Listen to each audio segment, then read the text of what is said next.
Hey, y'all. So, if you are a bit puzzled by the title of this video, don't worry. I'm going to explain the title. So, the title of this video, y'all hit the thumbs up like button as you arrive. Good morning, all y'all.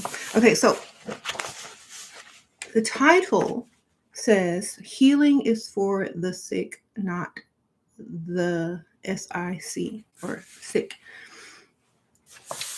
SIC is a term used when trying to read quotes and someone wrote a word that they couldn't quite make out or that was oddly written or just very strange and they could not decipher what the word was, so they just put quotes and then the initials SIC inside of it. So it's kind of like when they're unable to read someone's handwriting or as the word does not make any sense, they just put brackets around it and put the letters SIC.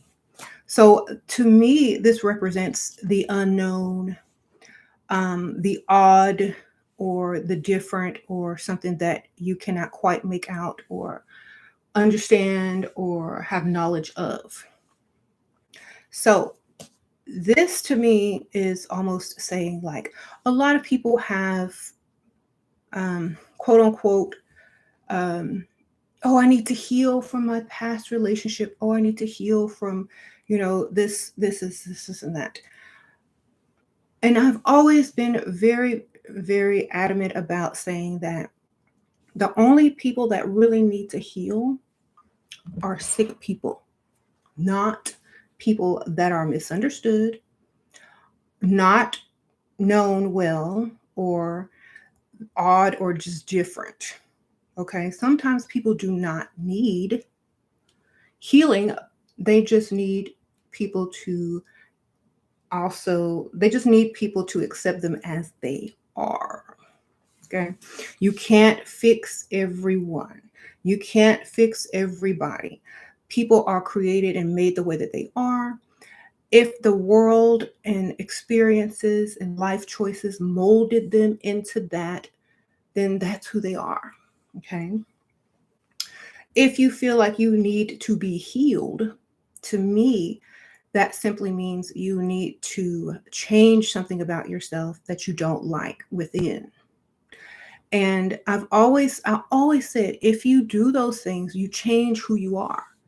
You change who you are, you change your experience, you change your lessons, you change the reason why you even made certain decisions, and then you wouldn't even be where you are in your life right now.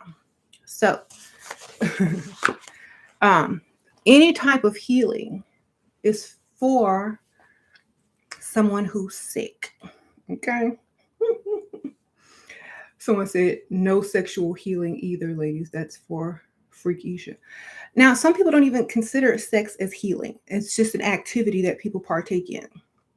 So I would definitely not put that in the category of healing. I mean, if you look at it as healing, then yes, in your mind, it's healing. If you look at it like just sex, then it's just sex. If you look at it as something that you don't like or something that you do like, then that's all it is. It's your perspective on whatever it is that you're experiencing. So many people have different perspectives on all of these types of quote unquote healing. For me,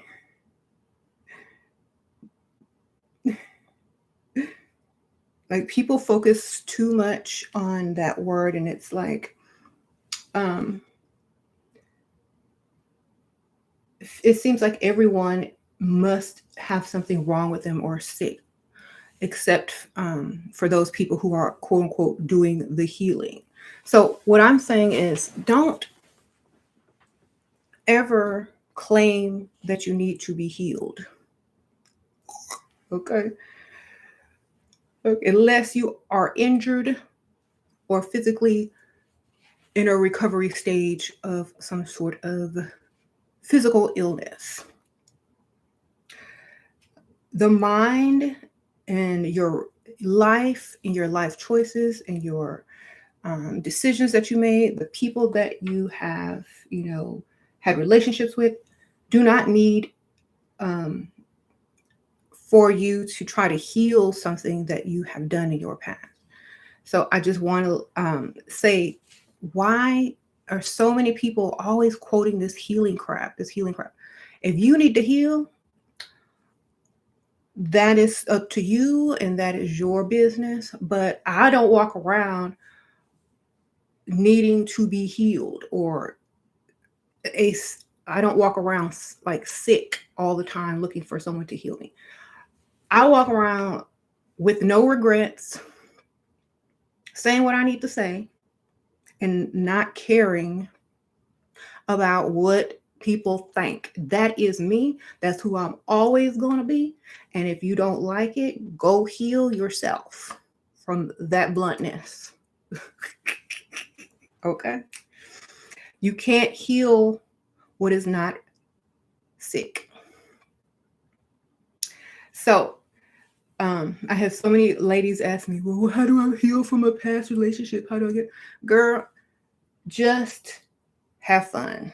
Do what you want to do. Don't worry about that. You're not needing to heal. Nothing is wrong with you, lady. You said, so no shadow work. This is the wrong channel. Okay. This is SheRaSeven. This channel is for the, the type of information that I give on this channel is strictly about how to maneuver in different types of relationships when it comes to getting what you want from men. If y'all want that spiritual channel or the channel that I speak about, paranormal things and things like that, y'all will have to wait. So, once again, yes, I'm speaking about people who always feel that they have to heal from a past relationship. You don't have to heal nothing if you're not sick, darling. So that's why I keep telling people, stop with that crap. Somebody told you that. Somebody made you feel that way. That's not who you are naturally. Most people don't walk around saying, oh, I need to be healed. I need to be healed, And most people, shadow work, turn off the lights and shine a light on my hands. I can make puppets all day. There go my shadow work. Okay. Now, what I'm trying to tell you guys is serious. Like, y'all have to stop buying into that. Like, I can sell you that all day and you will buy it hook, line, and sinker. And you will think that you are sick and that you need to do some type of work. And all I got to do is tell you that, and subconsciously your mind will start to feel as if you need that. And it will create the circumstance in your mind to make you feel you need that. Or you can say, shoot, I am the way I am for a reason. Shoot, if I was any stupider or any more gullible, I don't know where I'd be. Because you know what? I'm going to show you what I wrote. Okay? Let me show you what I wrote. Because out of all the people that I know, I always go back and refer to my wisdom, my own wisdom. Because that is what got me to where I am today. And I didn't go anywhere wrong. So the quote I'm looking for is about healing. And it's hilarious. If y'all have this book, it is in the description bar. If y'all have this book, y'all already know. So basically it says, where's the page? It basically says, you don't need to be healed. You are the way you are for a reason. And, healing from past relationship scars and, past relationship pain and injury, all you're doing is healing up that scar so that it can be cut back open again. Okay. When you don't need to heal because you've learned something, you've gained knowledge, and you have accepted all of the things that made you who you are today, you no longer feel as if you are supposed to be healing. Okay. You avoid the injury the next time. You avoid the scars on the next go around. You do not continue to heal so that they can be cut right back open. Okay. So, if you have to heal after every relationship, or if you got to heal after every whatever type of friendships that you have, then you're stupid and dumb. Okay, so here we go. There's a difference between, okay, here's my quote. There's a difference between healing and armoring yourself with knowledge and truth. You can heal all you want, but that same scar can be cut back open.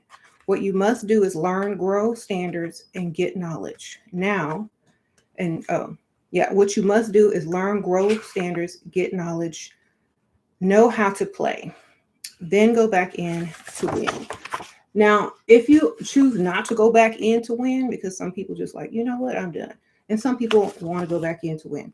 Either way, you're not going back in healed. You're going back in armored with your own knowledge, your lessons, your truth, and no regret.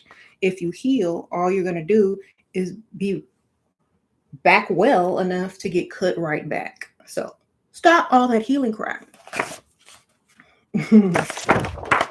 I'm going to heal so I can go get cut back again. I'm going to heal so I can do that all over again. No, stop healing and get your armor, get your knowledge, get your truth. Accept who you have become, even if it's blunt or, whoever you've become. Even if it's that, accept that. That's who you are. You still do your shadow work. Girl, I be doing shadow puppets on the wall too when the lights are out and I have my phone flashlight on, I'll be like throwing gang signs. It's hilarious. Yes, shadow work is only the work of accepting yourself and being that and not trying to change or feel like anything is wrong with you. Accept who you are in all directions. So, so many people, I have said this on a video probably a couple of years ago, and so many people keep wanting to play this role of needing to be healed. Okay. So many people want to play this role of forcing people to think that they are doing some type of shadow work within themselves. Yes, great. But at the same time, isn't that where you always are? In yourself? Isn't that where we always are? In our own minds, in our own worlds? So you said it's a trend. I know it's a trend, baby. That's why I'm like, you know what? I don't really do trends. Okay.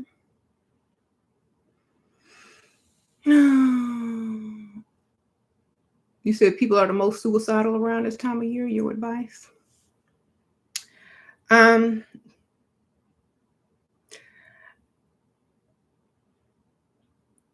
don't think that I am supposed to give people advice on suicide or whatever, because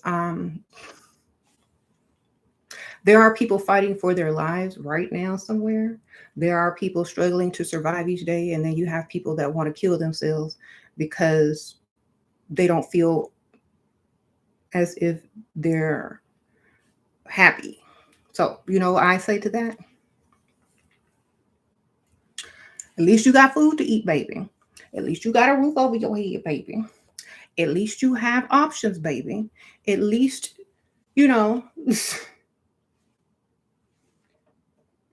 at least you live in a country that's free. At least this, at least that. I think so many people realize that their thoughts are stupid after a while. And when they really open their eyes, they feel dumb for even asking such a question. Okay? Okay, go trade places with somebody in the ICU, and I'll talk to you later. Sprinkle, sprinkle. That's what I got to tell them. Go donate your organs. At least you'll be a hero on the way out. I'm telling you, like, I'm very blunt and unapologetic for who I am, and that is why I will always be this way. There's nothing that needs to change. No amount of shadow work that somebody tries to pressure you into or that you deem that you have to do for yourself is going to change who you really are. It ain't. It never will. You're just crazy or you just don't care. Either way, that's how you have to be. You have to feed yourself affirmations to get through the day. Or you can buy my book, darling, and read my affirmations. and come out better than you went in, or whatever. How you doing? Okay. Now, people will correlate suicide with the colors of black and white, meaning death, or no, not in living color, right? Well, these are shades of gray, baby. And there's pink on top of this. And it says daily affirmations and quotes, okay? And there's statements on the back. And these little pink words are outlined in black. So, and all the pictures inside are black and white because I didn't really want my picture in color in here because I think it looks better in black and white or gray, shades of gray. Only because I feel that I did not want this to be too gaudy. Okay. So the suicide analogy, it's simply, silly to me, if that's what you're referring to. If a lot of people feel lonely this time of year, stop celebrating holidays. Go on a vacation. Go somewhere where there's people that are less fortunate than you and give them what they need. That's what I always tell people. Stop feeling sorry for yourself so much. If nobody else is sitting there feeling sorry for you, then nobody cares. So start caring about yourself. And if you can't get out of that feeling or situation, go help somebody that really needs your help. Okay? Sprinkle. Mm-hmm.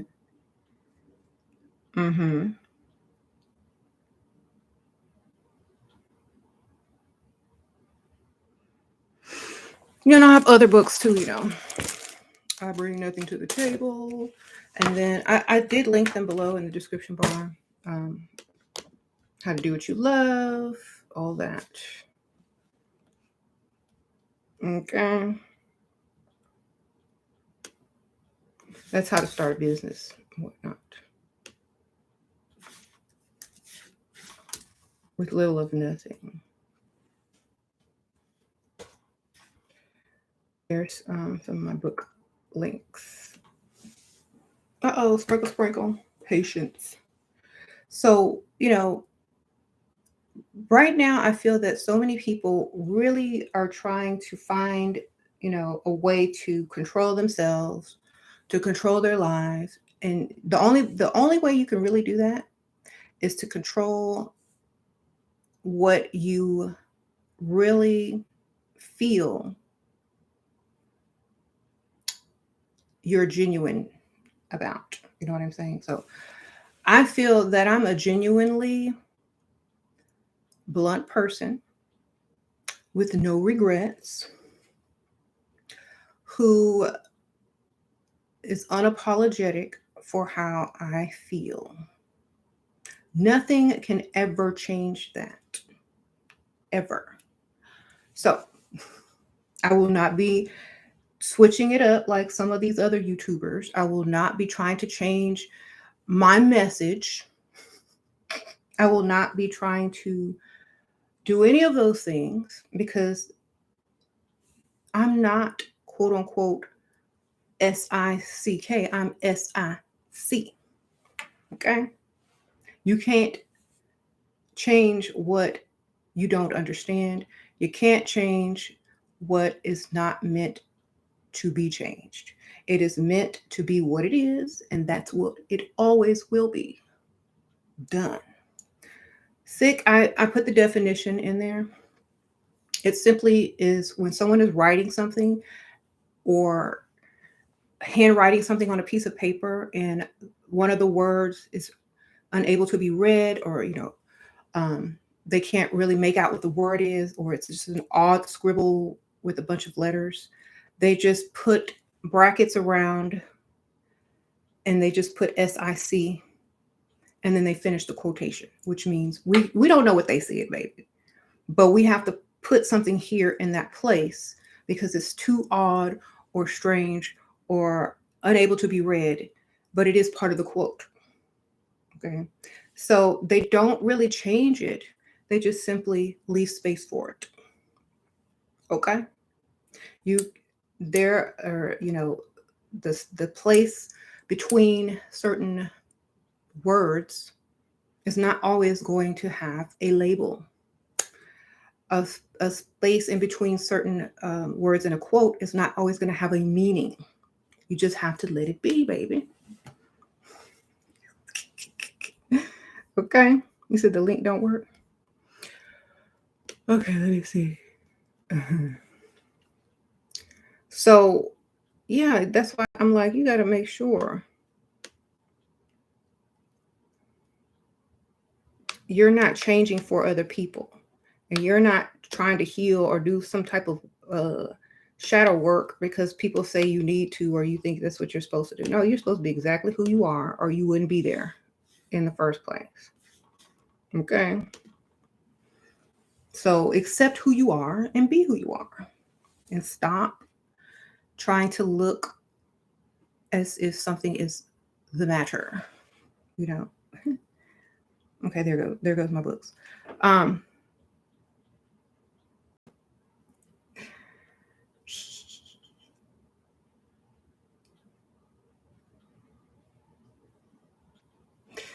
Anyway, if y'all are asking me dumb questions that are obvious, that you're able to obviously answer, I'm not going to answer them.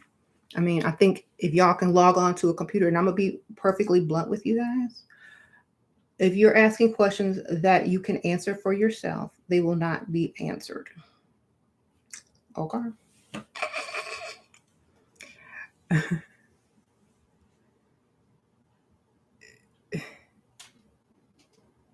You said, why do men get mad when you ask, when things seem suspicious, they always say that you're assuming things? That's not up to them. You know what I'm saying? If a man is doing something that you find quote unquote suspicious, you don't have to say anything. You just act accordingly. If they ask, if you have that type of relationship and you can joke around like that, then great. But if you don't, then just act like you have the suspicion and act accordingly. People have certain suspicions or, intuition that allow them to make those type of decisions. Okay. So that's what I would always say, trust yourself before you trust anybody else.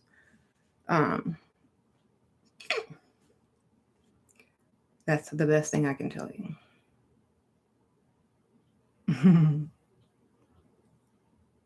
Well, I think of women who end up marrying their boss while they were their underling assistant.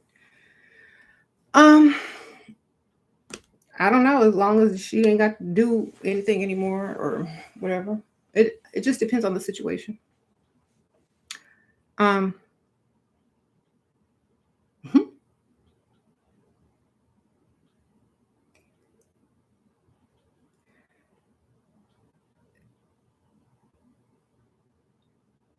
Mm-hmm.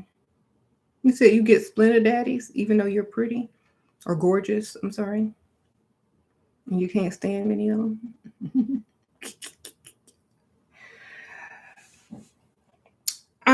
I mean, I have not been out there like just freestyling for so long. I don't know how these people are these days. I don't know how these guys are these days. I couldn't tell you. The last time that I was kind of like out and about and stuff, and plus I miss, mess around and, got married at like 26 and, so I don't know what it's like to be single out there anymore. All I know is keep your standards high if that's what you want. That's all I can tell you. Keep your standards as high as you want them. If they can't reach them, then they might not get reached. If you just want to be with somebody and then know exactly what you're getting into, but still keep your same standards for, if you're trying to get a serious relationship.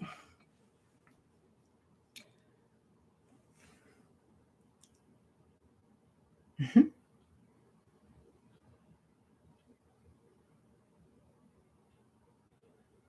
Mm-hmm. You said dating is terrible. Huh? Should you date a man who got out of a divorce? He has a new 5-month-old baby.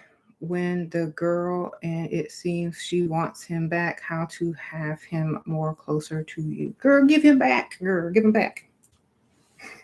You're going to go back anyway, girl. Let him go. Let him go.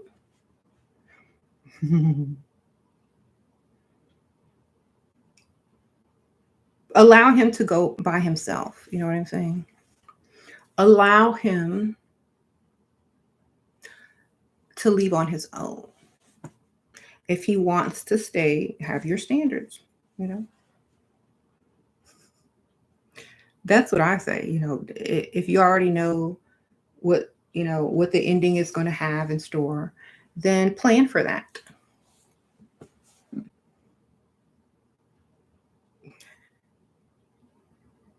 Okay. Who is making 5-month-old babies in 2021? What if he has suspicion on you? How to flip it? He's 47, you're 21. He's sugar daddy, recently turned boyfriend. Girl, you 21. Every man gonna be suspicious. Sprinkle.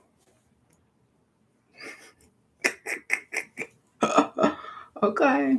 Every man gonna be suspicious. But that's the lure. That's the allure, baby.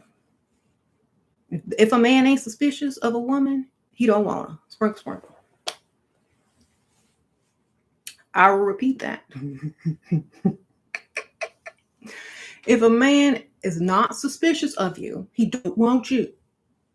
It takes a lot to become suspicious of somebody. It takes care. It takes investment. It takes, I really like you and I hope that you're not doing anything behind my back because I like you so much it would hurt me. I'm very suspicious of you. I don't trust you. Da, da, da, da, blah, blah, blah. Okay, well, why are you still talking to me? So this is something that I've also learned.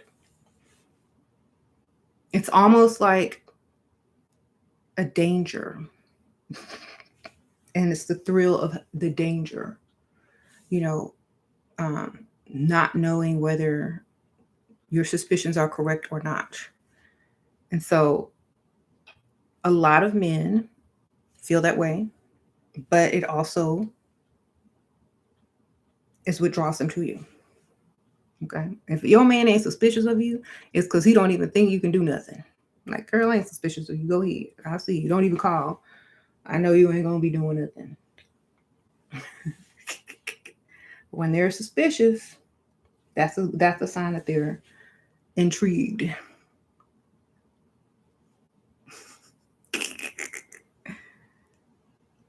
Mm-hmm. You said you 26. You have a 35-year-old. He spent a bunch of money on you. Okay. He said no kids.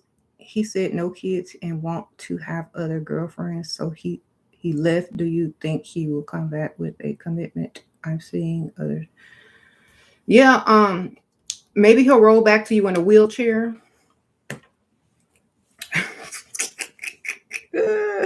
Girl, when he about 20 years older.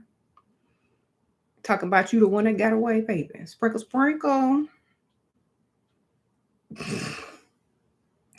And you can roll them right back out. Shoot.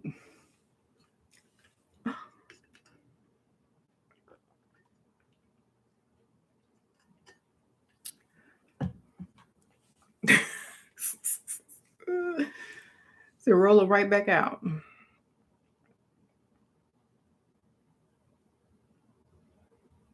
Which book do I recommend the most for starting out with leveling up? This one. I bring nothing to the table because this is more of a mental level up and why you have to be the way you are in this day and age. It also has like there's a glossary of terms in the front that I coined. So, I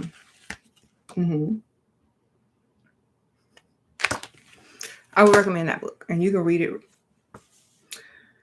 And, it just gives you a whole different mindset of how to approach dating.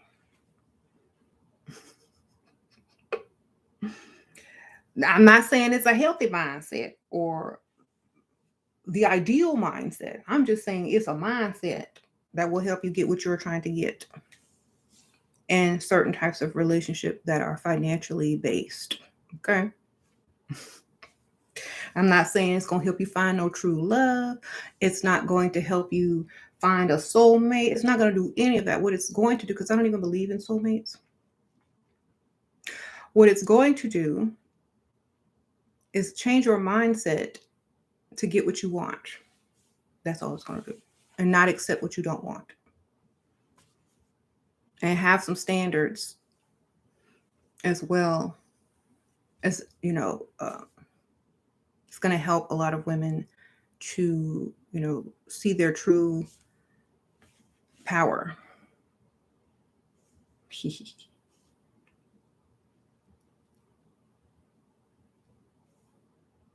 So,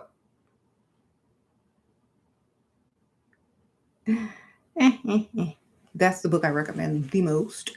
Then the second book I would recommend is definitely the affirmations book, but the quotes, the wisdom of SheRaSeven. Yes, definitely recommend that one, only because it will motivate you to keep on that, level up mentality from the first book. Okay. Now, I'm not saying that it's not, quote unquote, some people call it toxic. Some people call it bad relationship advice, but it's not for, quote unquote, relationships based on compatibility or love. Okay. And I keep trying to tell people this. That's not my channel. So if y'all are here for some good relationship advice that will, keep you in love and happy forever, this ain't the right channel. This is after you realize that was, impossible and probably you're never going to reach that status. Then you come over here and you say, okay, well, now let me listen to what she got to say now that I've, healed. Now I'm ready to become SIC. Okay, sprinkle. BB, sprinkle. I consider believing, now this is sad to most people who have not experienced certain relationships yet, but I don't want to burst your bubble. So if you are new, if you've never dated, married, if you're still a virgin, close your ears and go watch Disney, okay? And come back after you didn't have some experiences, okay? Because I don't want to, put a bad taste in your mouth from what I'm about to say. Let me put the definition of sick in here, because y'all act like y'all ain't got no Google.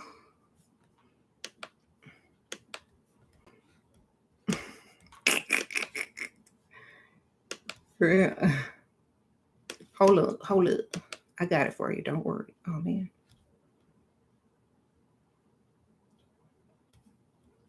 I'm going to have to put it in two parts.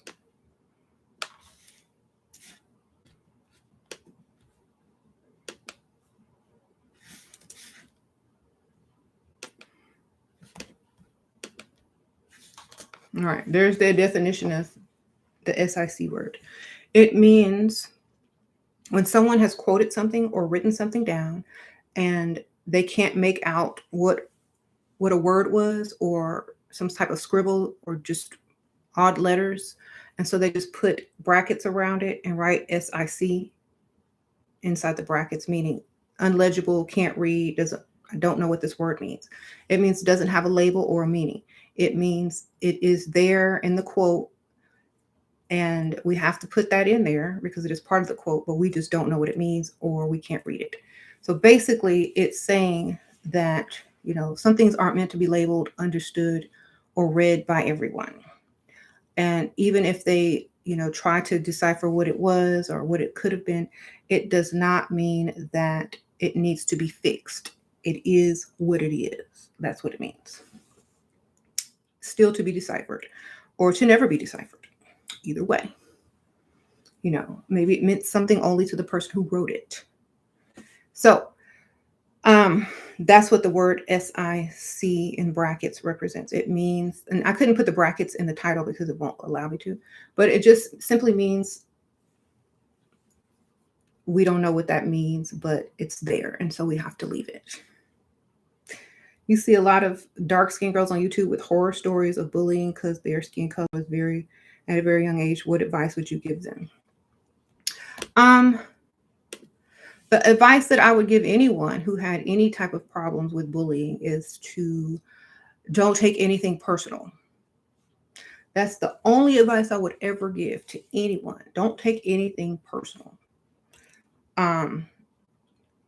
Because there are so many people with the same skin color, the same skin tone, and who are not being bullied. And then there's some that are. There are so many people that have, you know, personal issues and take things personally. And there's some people that don't take things personally. I always say, don't take things personally if you are judged by how you look. If you start to take things personally by how you look, if that person is bullying you about how you look or your skin tone, then for me, I don't feel as if I would value their opinion, because I honestly feel that no matter what someone looks like, if they're not taught to value themselves and love themselves for what they look like, then other people will be able to tear them down very easily. So I would definitely say, as a parent or as a friend or as a, you know, a mentor to anyone, to always teach them that, you know, there's nothing wrong with them. They are exactly how they're supposed to be, and they need, you know, to learn more about themselves, because I always say the more knowledge you have about, you know, whatever issue you're having, the stronger you'll be and the less personal you'll take things, you know. So that's what I would say.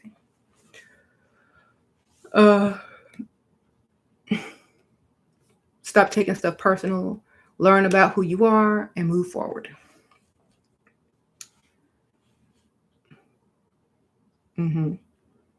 Should you date men who have small kids if you want to be a babysitter? Sprinkle, sprinkle. I don't know. I mean, how much do you like that guy? If he goes back with the bomb, are you going to be upset? Like, you're going to have to weigh those options.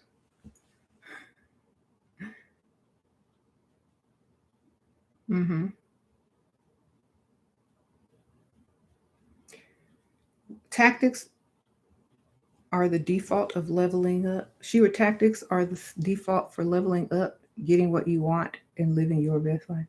You can't get bullied when you're gorgeous, because then I let Sharkeisha out and back to delicate flowers. Should you buy colored contact lenses? My friend wears them and it really enhances. If she likes them. I mean, if you like colored contacts, I used to wear them, but they don't come in my prescription. So I would have to be blind and wearing the color contacts and be squinting, or, you know, when I'm trying to read. But I have regular like contacts, but not, I can't wear color contacts, but I used to, and they work, you know, some of them were flattering, but you know, It's up to you. People like different looks, different wigs, different makeup, different hair. It's just a cosmetic. It's just a cosmetic. You said don't compare yourself to your friend. I know, right? Never compare yourself. Just do what makes you happy. Do what makes you feel good. Do what gives you confidence. And that could change at any time. It just do what you want. If you don't, you'll always wonder about it anyway. So you might as well try. Uh-oh, sprinkle, sprinkle. Someone give me some money. Sprinkle, sprinkle. Uh-oh.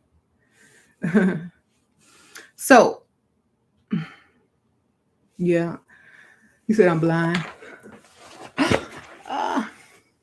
Stevie Wonder over here, okay? Anyway.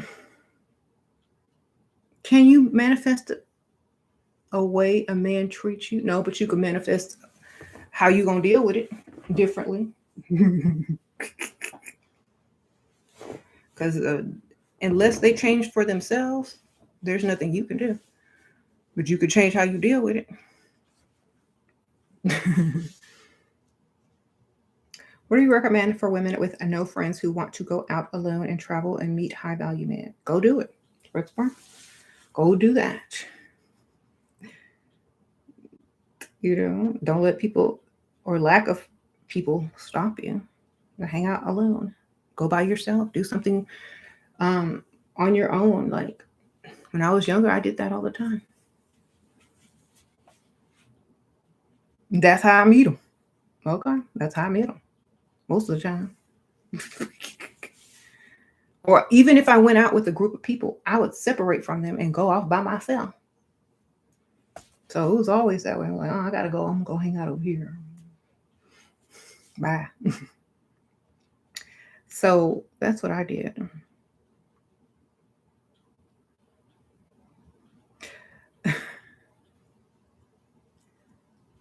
What do you do if you feel your husband not that attracted to you? I'm losing weight, but any other tips? First of all, if I was married, I wouldn't care if he found me attractive or not, because I'm married. It don't matter. Okay? It don't matter after that no more.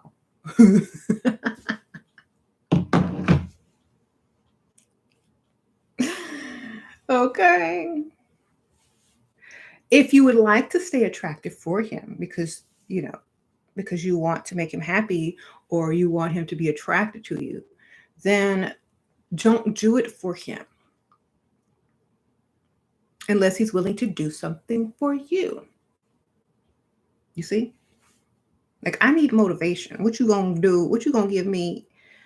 Or, that's what you need. You need the motivation. Like, you losing weight, your husband not attracted to you. What he gonna give you to lose weight, baby? What's your prize? What's your reward?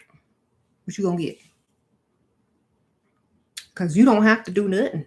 You're married. It's too late, baby. I mean, he can divorce you, but it's gonna cost him. You might as well have bought you or getting you something that would have motivated you. Because what really is going to motivate you is if you divorce and you lose the weight, and then he see you with another man, he's gonna be mad. And it would have cost him less money to just give you the right motivation, baby.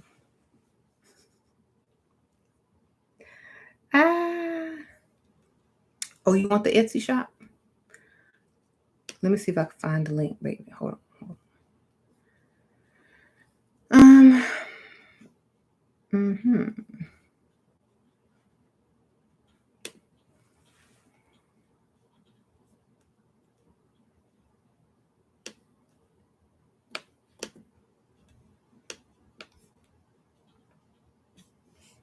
Hopefully this one will work. There you go.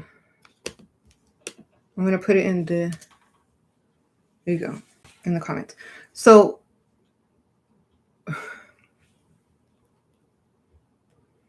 let me try to read some of these comments.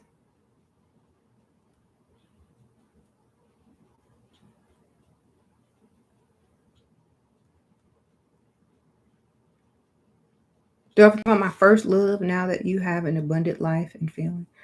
My first love, love. I don't even know if I had a first love, quote unquote love. You know what I'm saying?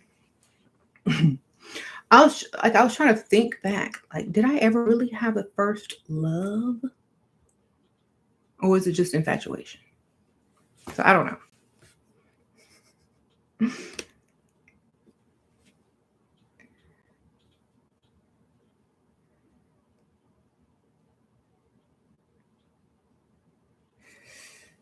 Yeah, I can't tell. Like, honestly, I don't know if I was in love with someone or if infatuated by them. Only because I did not get to figure that out. Have I ever been in love? I don't I don't really think I have, because like I said, if you're not in love, or if you're not in a relationship with someone long enough to really be in love, I don't think it's love. I think it's more infatuation. Okay. So I don't know. I couldn't tell you. Like, has anyone ever been in love? What is it? What is it like? How to be nice, nasty, passive aggressive. How to be nice, nasty to a passive aggressive white woman at work. They're mad. I'm the most feminine, put together girl, and they're unkept and plain. Just continue to do exactly what you're doing. I mean, someone is always going to have an issue with you. There's nothing you need to do, baby. Continue. Sprinkle, sprinkle. Um, there's nothing you need to do. Just continue to do what you do. That's not your problem. It's their problem. Okay. You say you thought you was in love, but you think you was confused. I know. I don't. You know what the sad thing is? I don't think most women, especially women, don't. I don't think most women really ever felt like they were in love before, because I don't know. I don't think they've ever. I don't think a lot of women have ever felt what it really feels like to be in love, for for whatever reason. I think it's like infatuation mostly. If a man asks you what perfume you're wearing, should you tell them or keep it a secret? No, I ain't gonna tell them unless they're trying to buy it for me. Sprinkle, sprinkle. Then I'm gonna tell them the name of the perfume I really want. I don't trust men who ask me what kind of perfume I have, because to me, it's like, why do you need to know the name of it? Who cares? Do it smell good? Then sniff. Okay. Why you need to know the name of it? So you can go buy it for some other woman, so she can remind you of me or something? Okay, then. Then you don't need to know until you are invited over my house and can see on my perfume shelf, and and refill it or buy another one to replace it. That's all you need to know. Okay.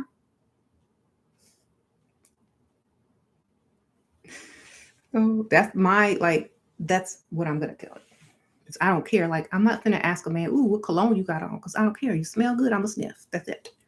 I don't need to know the name of it. I'm not gonna go buy it and spray it around and roll around and in a blanket and spray and pretend like it's you. No, look, you got it on. You smell good. If I'm near you, I'll sniff. I don't care what the name of it is.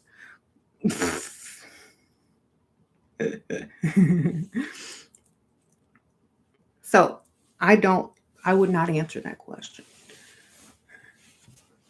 Just say it's a mix of different perfumes. Okay. How do you stay above too much suspicion but keep my mystery to benefit? Boyfriend who's suspicious of me, he got upset and hasn't spoken to me since Sunday. Well, I would definitely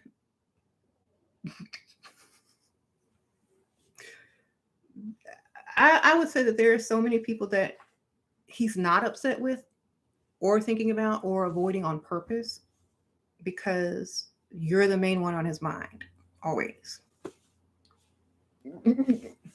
How to benefit more as a 29-year-old childless woman dating a 46-year-old single father with 13-year-old. he likes taking you on nice dates often. Girl, that kid almost in high school. I think you'll be all right, baby. Sprinkle, sprinkle. The thing is, like, people have been dating forever, people with children, so I don't know. It's not like it's a new thing. But if you're trying to benefit from it, then, I don't feel like a man is going to feel as if a 13-year-old is a burden to a grown woman, unless, sprinkle, sprinkle, especially if she don't have any children. I think he would look at it different. But you could, I couldn't answer that for you because I'm not a man with a 13-year-old child trying to date. And if I was, I don't think that it should be an issue. Like, as far as, some people divorce and remarry with stepchildren. So I don't know. Feels like that's how most people are in America. I don't know. Someone says stay childless, get the money and the ring. Okay. If you don't have kids yet and you don't want them anytime soon, then, that's your benefit. You can date whoever you want with, less issue. What are your thoughts on trashy women but are religious? Trashy women who are religious. To me, that's the same thing as the type of people that feel that shadow work is necessary, thinking it's going to change something. You can't change that.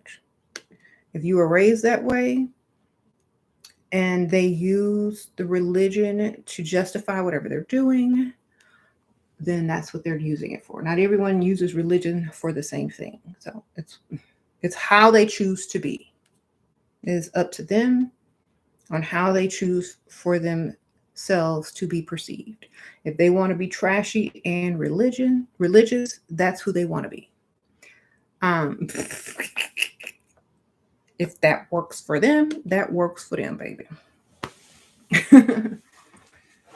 You said trashy and religious. Aren't most people something? Religion is not the same as godly. Depending on their understanding of the word religion, also depends on their perception of religion. So,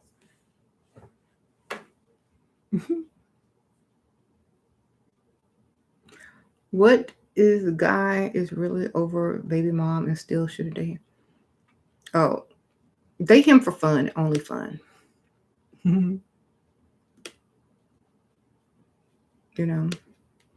Because they could always get back together, and then you'd be like upset or whatever, just for fun. If you wanted something serious and he wanted something serious, you would have had a ring, you would have been married, you would have had all the things that you wanted by now, unless you haven't been dating that long. Otherwise, he's just dating to try to get over the other person. So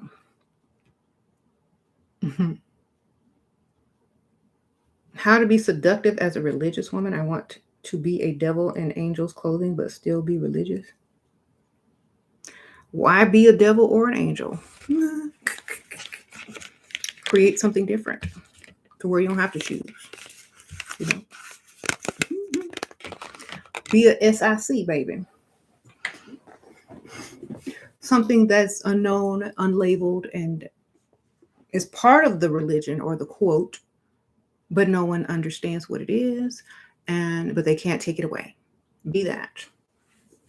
Okay.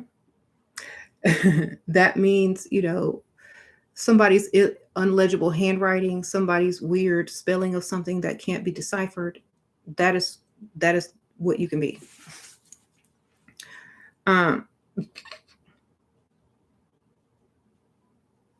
You said spirituality and leveling up. Can you combine the two?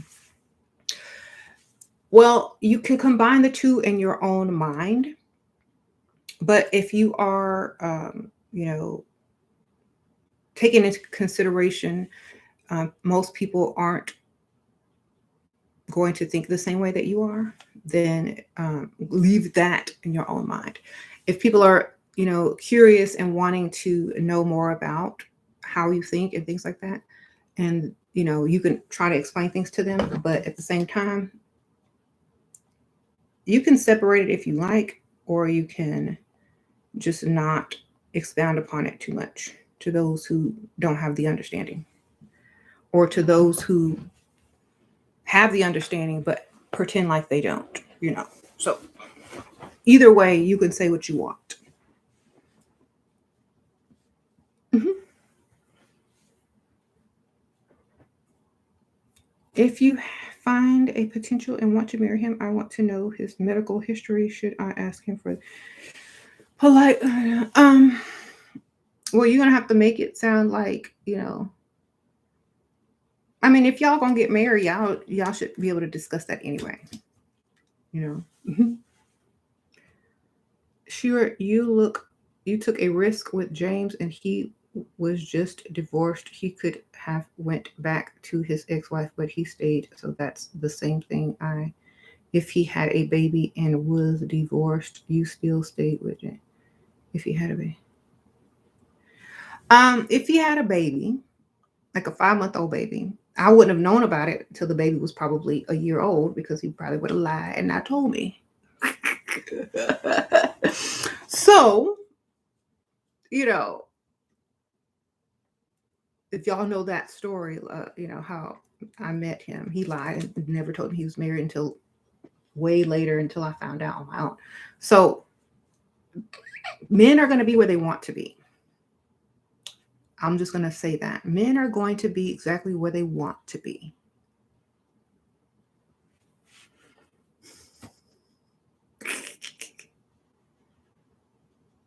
That's all I can tell you.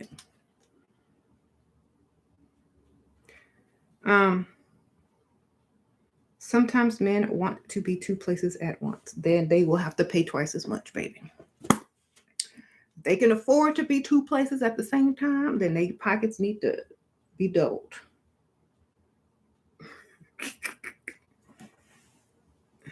So you got double money, you know. How do you steal someone's man? You can't steal nobody's man. First of all, a man is not able to be stolen, but they can make their own decisions in life, whether they want to be with this person or that person. So you can't steal anyone. You can't steal a man. Okay. If you stole them, how?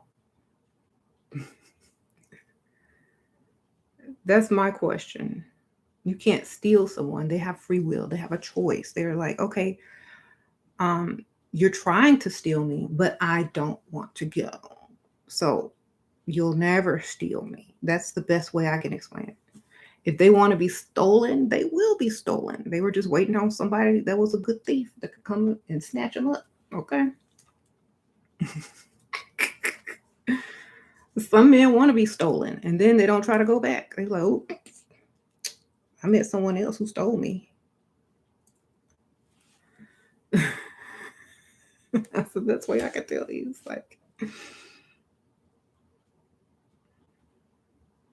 It's like they put themselves in a place where it's not even stealing anymore. It's like there's some money laying on the ground right outside of the door.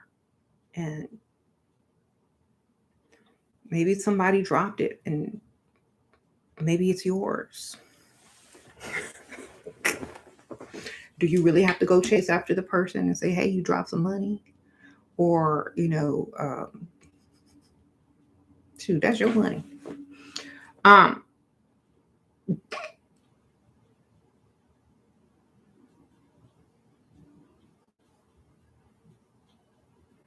That's why I don't carry cash.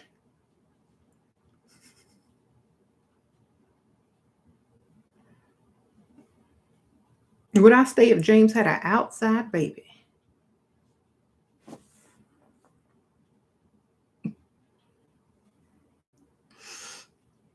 I don't think James would be dumb enough to tell me he had an outside baby. But if I found out, I'm gonna have more than one car. I know that. Like one for the weekend and one for the week. Okay, sprinkle, sprinkle.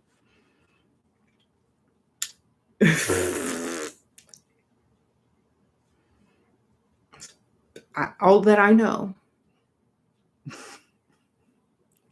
because divorce and child support costs more than an extra car note. Sprinkle, sprinkle. You decide. That's how I would have handled it. Like, I would have been mad or whatever, but I would have turned that anger into something that I could actually use. Eventually, if you want my forgiveness, then this is what I want from you. It doesn't mean I will not bring it up in an argument. It doesn't mean that I will not, be upset or mean. It just means that I ain't going nowhere and it's not gonna cost me no extra. Sprinkle, sprinkle. That's just who I am. And if men really sit and think about that, if they just really sit and think, it is cheaper to just buy another car instead of going through all that drama and issues. It's just cheaper. If that's all the woman wants from you and you was dumb enough to go out and do what you did, then you need to be able to, fix it the best way you can. Now, if you are one of those women who would have, just got mad and left and, gone their separate ways, that's also an option. But for me, I'm gonna leave after I get the car. Shoot, sprinkle, sprinkle. How you doing? Only because it's most beneficial and it's smart.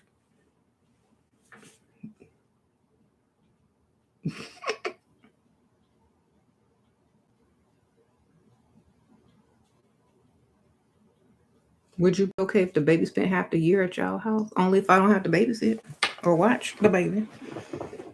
If I ain't got to do nothing, I don't care.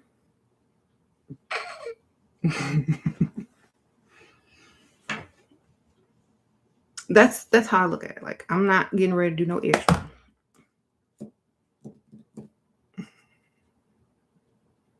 How would you extort a car out of this drama? Can you briefly act it out?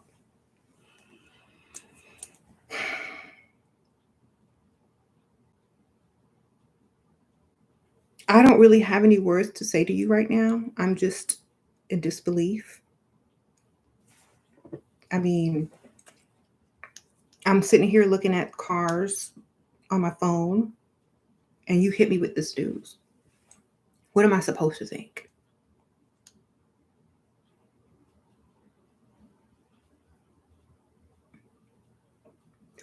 What car are you looking at? Why? Are you going to buy it for me? You sure? Then you got to do baby on the way. I need to start looking up divorce lawyers instead, obviously.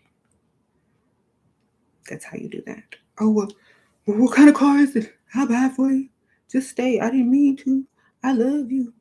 It was just one time. It was just this. It was just, I didn't mean nothing to me.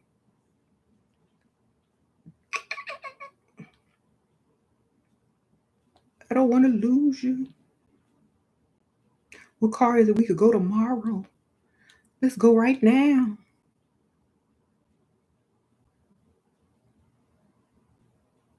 I don't believe you. I don't believe you trying to buy me no car. I promise. I promise. Okay. Because I don't even know what to think right now. I don't even know. I can't even look at you.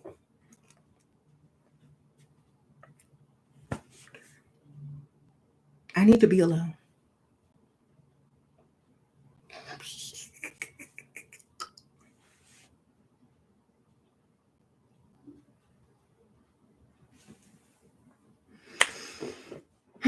Well, now we know y'all wasn't looking at cars on the phone, but he don't know that.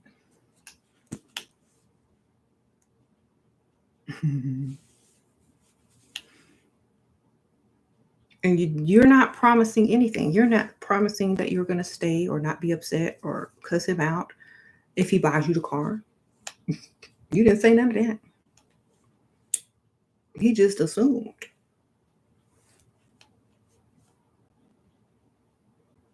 So, it ain't my fault. Mm-hmm.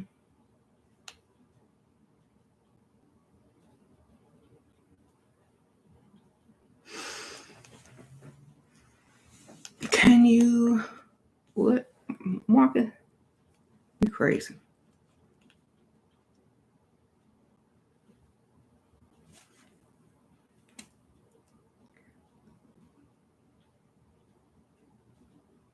Okay, so yeah, we don't need to okay, so all these examples that I'm giving and all this, talk that we're saying, you don't have to change who you are. You don't have to heal from anything. Maybe getting that car is your healing, darling. Maybe, putting up with someone who makes mistakes and you allowing them to pay for those mistakes for the rest of their lives is your healing. Okay. Maybe someone who, maybe someone who allows you to be exactly who you are means that you don't need to heal. From whatever happened in that relationship or whatever happened in a prior relationship. You don't need to heal. What you need to do is get something that's beneficial to you as well. Because after whatever happened to you, whatever you receive that's beneficial to you is your reward for dealing with that crap. Okay? Just like if you get hit in a car accident, or if you, fall and slip at Walmart, they're gonna send you to the doctor and you got to get a note, but they're gonna pay you, baby. You're gonna get paid. They're not gonna send you to some healer or tell you to go do some shadow work. No, baby, y'all gonna be in the courtroom and you're gonna be getting paid. Sprinkle, sprinkle, because you got to deal with that. The true healing comes with the check, baby. With that money.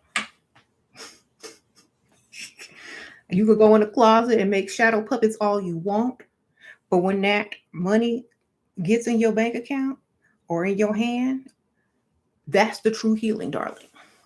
Get your money. Theirs too. And if they get your money,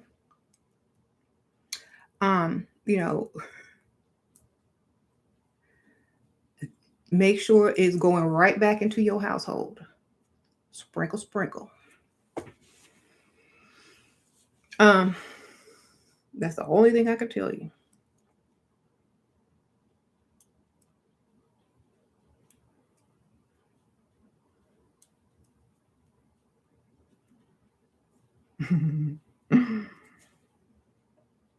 How hold you up grinding an argument with a rich man? I don't want to seem weak.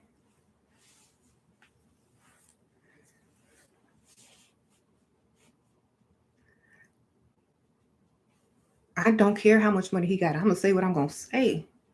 Okay? You can't buy my silence.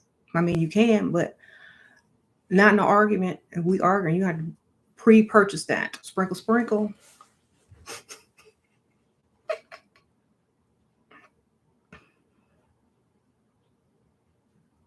Sorry.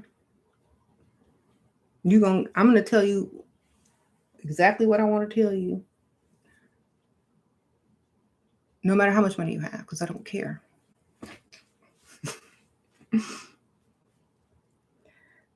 Okay, sprinkle, sprinkle. I mean, you have people that are super rich, and they get their feelings hurt every day. They're just people.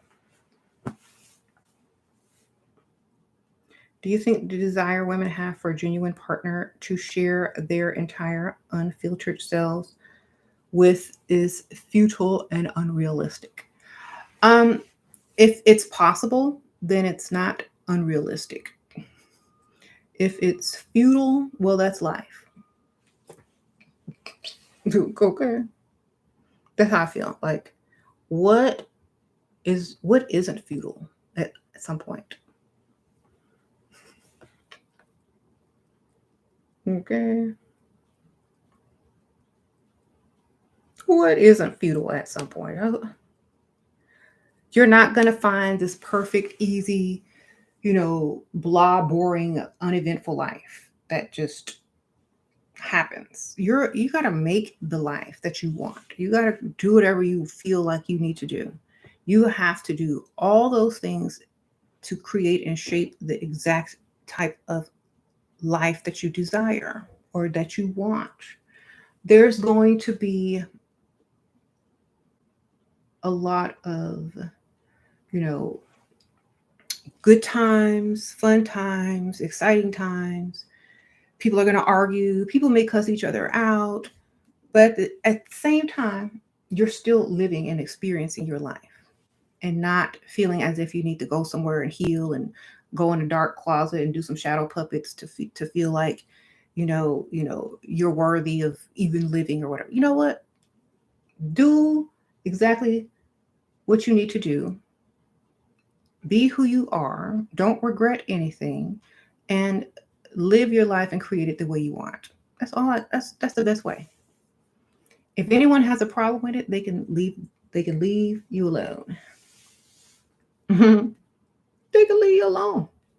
They can go somewhere else. You said some people are lazy, and that's how they are. If they're lazy, they're too lazy to go somewhere else, and so they'll deal with whatever it is. But hopefully, they're benefiting from it.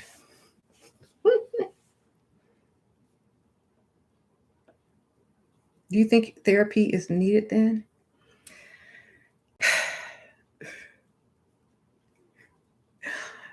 Only if they're paying for it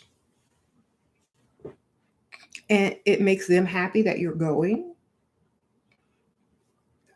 and your therapist is attractive. Okay. Only if it benefits you in many ways. That's all I can tell you. So, like, do you really need therapy or do you want it, baby? For me, like, okay, look, if somebody wants me to go to therapy, I'm gonna have to be very picky about my therapist. Oh,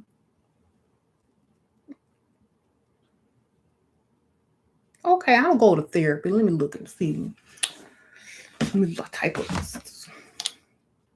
therapist. Okay, let me see the picture. Oh no, he kind of crude. Oh, I lay on his couch. That would be my definition of therapy. Okay. I'm not gonna be listening to nothing he's saying. I might make up half the stuff that I say, and that's gonna be that.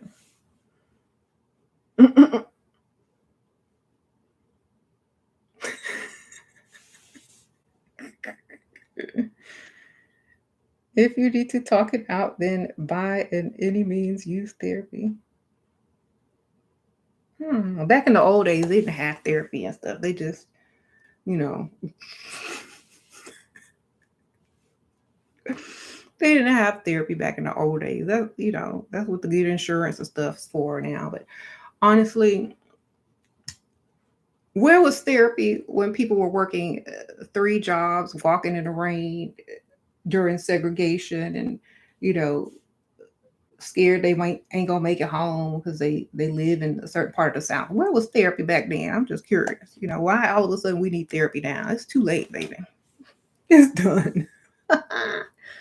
The best therapy that I can give you, or anyone can give each other, is to be able to pick your own therapist and enjoy whatever time you're spending with that particular person. Because I'm going to listen to nobody. I am who I am. I have no regrets. If you want to listen to me babble and talk, they got YouTube for that, baby. Sprinkle, sprinkle. Okay. There goes my therapy right there. You said mixed drinks. I'll go to therapy drunk, buzzed, ready to take my nap. I don't know. I won't take it seriously. I'll tell you that.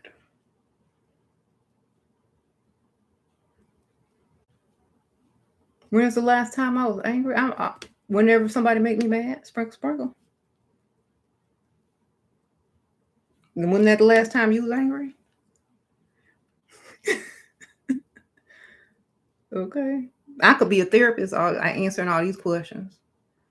When was the last time that you were angry? The last time I was mad?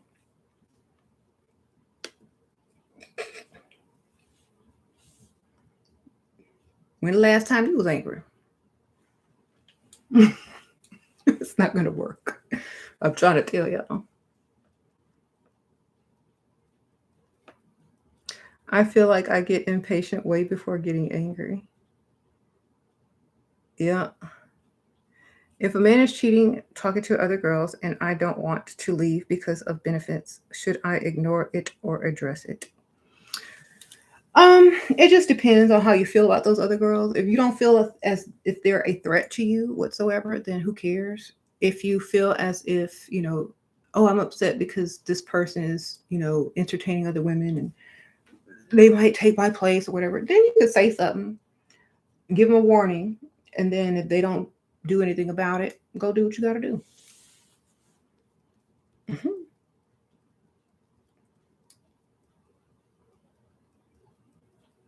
In the UK, most people believe in 50-50 and it makes me sick. What should I do? I can't afford to move countries. Girl, you better fake an American accent and develop them American standards. I'm American and we don't do no 50-50, baby. They might like that accent and want to pay the other 50%. You don't know.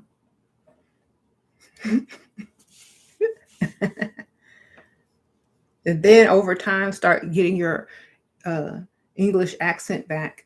I've been here so long. Now I can speak in the accent. Got to fake it till you make it, baby.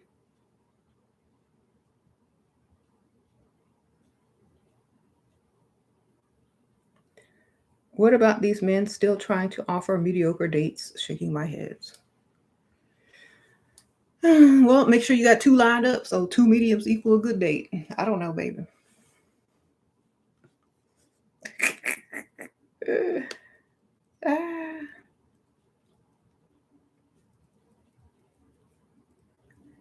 Best tip for girls in their 20s who want to date the whack boys our age. I know we gotta train them to act right. Girl, don't even. I'm not even wasting my time on trying to train anybody in their 20s, especially no man. That's just what I call an experience. Okay. 20-something-year-olds are simply experiences. There you go. That's the best thing I could tell you.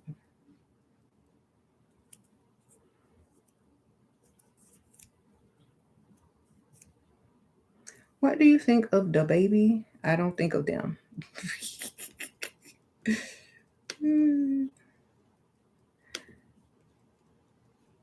can't make a man act right. Don't waste your time.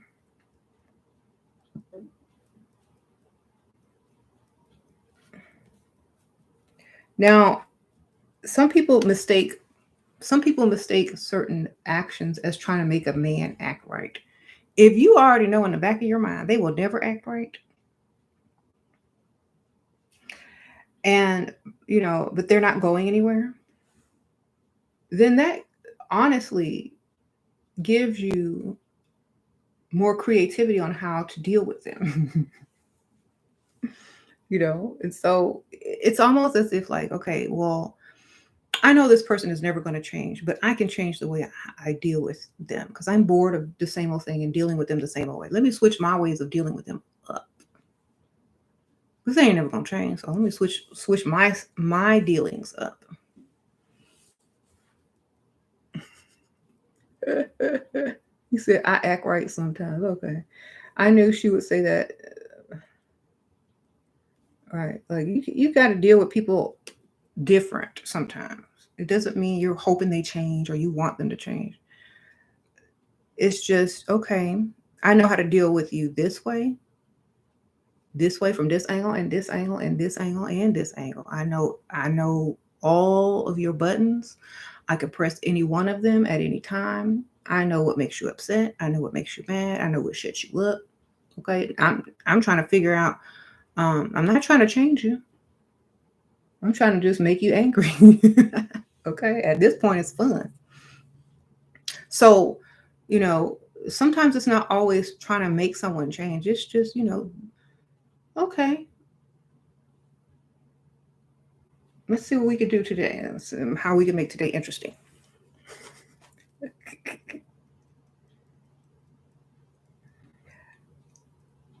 Sure, you're 23 and you only attract 40 years old, and they seem to be attractive even though they can give me the lifestyle that you want. How can I feel less disgusted? Um, if you're 23 and they're 40, that is kind of the age that they feel like they still are. They still feel like they're in their 20s most of the time, especially when they're 40. They don't realize that they're aging and getting old.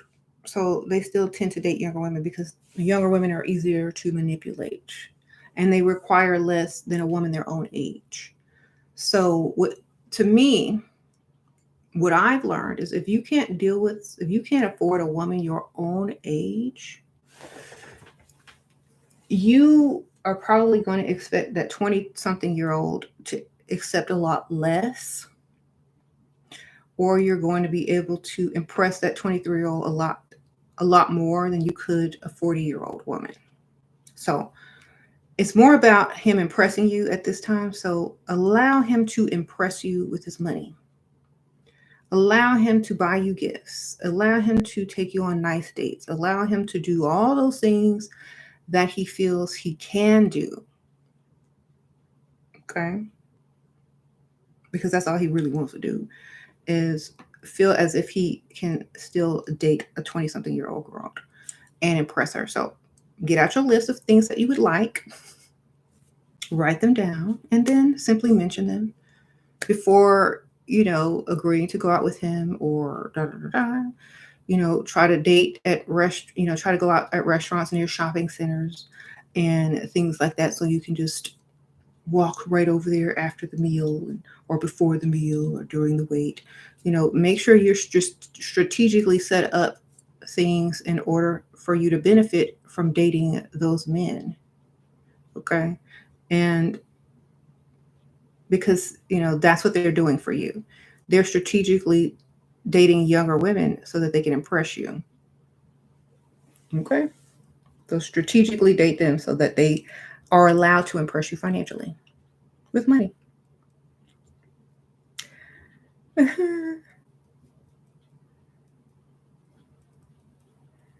So I'm speaking with a wealthy man, generational family wealth, who has name status, but he loves to stay put in house.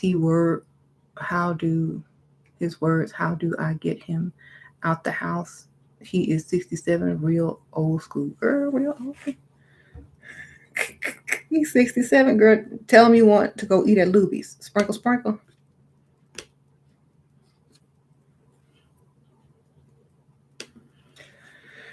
Okay. Make sure it's a Sunday. Most older people will, be tempted with that.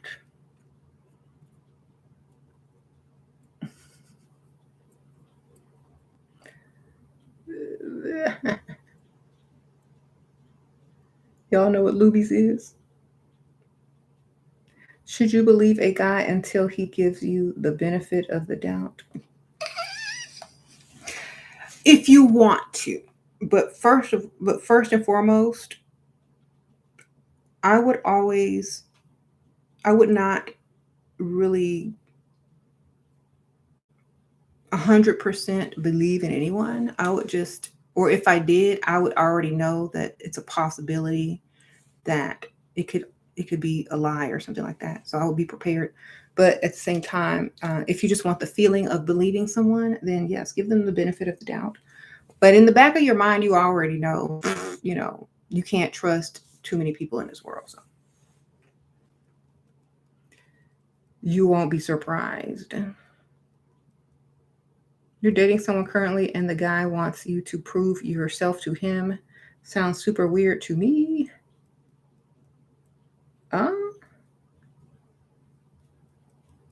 What gotta do? A dance battle or something, girl? Is it normal? What you gotta do? How you gonna prove yourself? This is how you prove yourself, okay? You put your camera, or you get one of them apps, you download the app, and you get one of those infrared lights cameras, and you take a picture of yourself, and that's proof that you exist. There, you have proven yourself. Okay.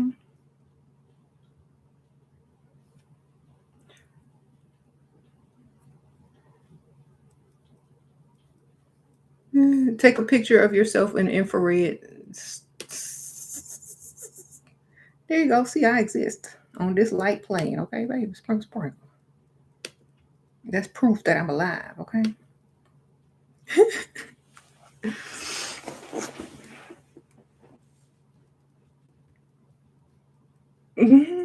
So you haven't you ghosted for 2 months because you was married, but they big booty girl privilege had him in your DMs asking for serious chances with you. Well, good for you, girl. My current boyfriend is the same age, 29, but beneficial, and he pays all bills. I want to leave, but everything perfect here. Why you want to leave?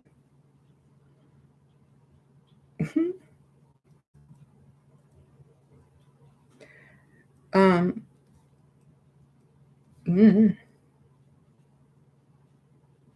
You don't mind a man with money, obviously, but I am going to work too in case something happens to him. You always have your own business or something, girl. Always have your own business. Because something can always happen to your job too. Mm-hmm. It's like, oh, something can happen to that man, something can happen to that job. Have your own business.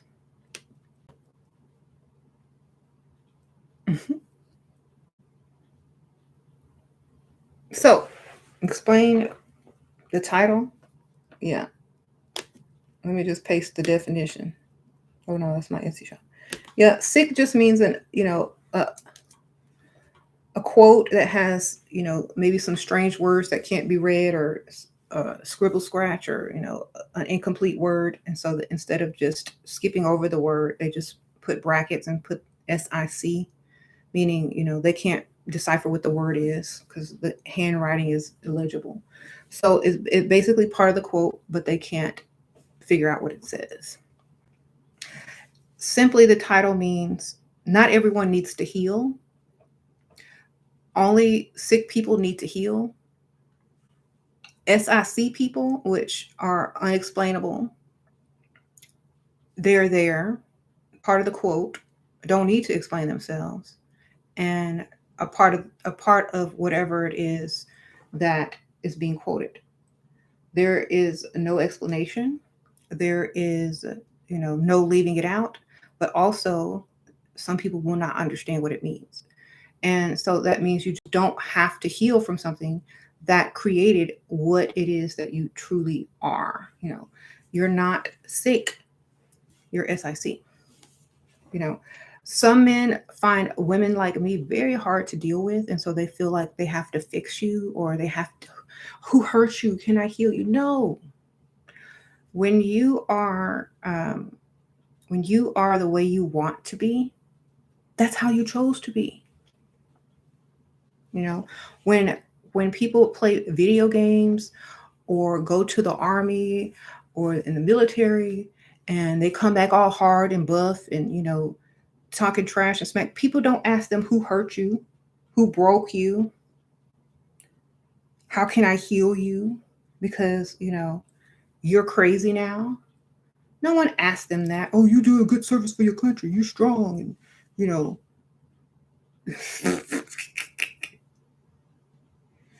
fearless, da da da da da. Look at all the medals of honor you got. They congratulate people like that who got who were trained to kill, who were trained to not fear certain things, who was trained to keep going with one leg, to talk trash, to cuss people out, especially if they're up there in the ranks and they're training people. That's what they're for. They don't tell you, oh, you need to go do some shadow work and heal and da, da, da, da, da. No, that's who you are. You change it. Sprinkle, sprinkle. Appreciate that money. So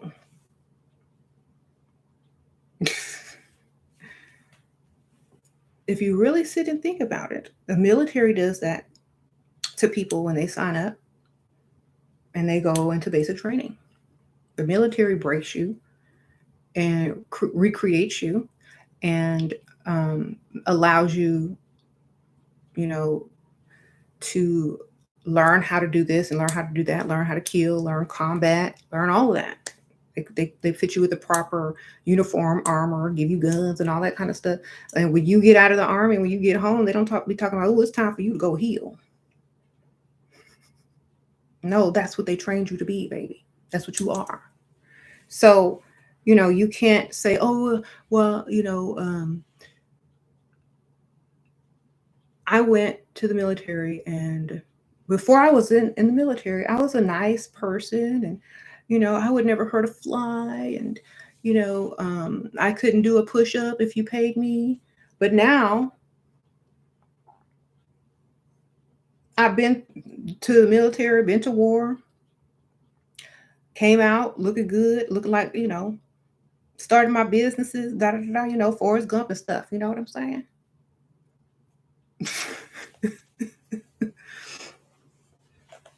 So, I'm not Lieutenant Dan, baby. All right. When Lieutenant Dan, see, Forrest was SIC. Lieutenant Dan was SICK. Because he lost limbs and legs and was depressed, and he didn't have no reason to go on living. He was in the war, and his family, bloodline, so that's all he knew. Forrest, he was like, he just went because somebody asked him to. Okay, sprinkle, sprinkle. Now that's the difference. He was unexplainable. His luck was unexplainable. He saw things from a whole totally different perspective. You can't explain him. And he ended up saving that person's life.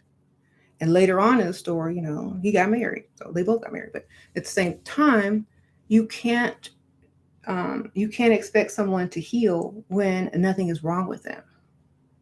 That's who they're supposed to be. So that's what I was explaining in the title. If you want to heal, do like Michael Jackson says, heal the world.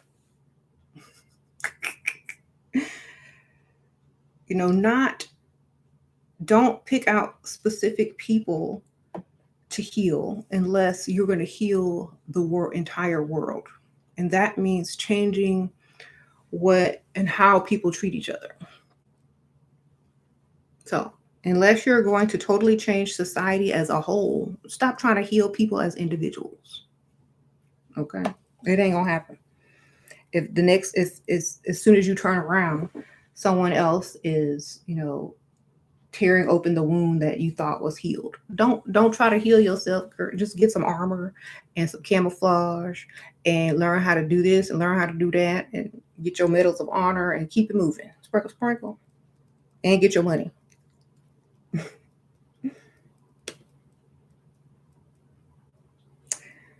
Okay. What to do with a man that continues to seek validation from you?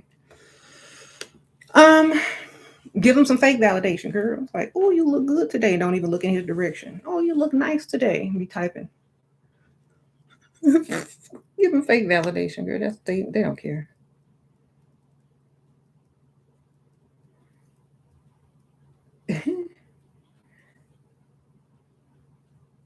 Uh-huh. You built with some man. You've been with him before. He graduated. Now he thinks he's the prize. He annoys you a lot. He wants to get married. Girl. Of course he wants to get married.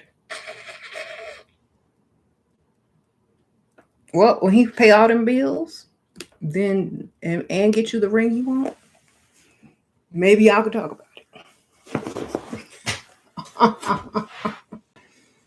Sprinkle, sprinkle. That's what I would tell him. Well, maybe when you could pay all my bills and buy me the ring that I want, we'll talk about marriage.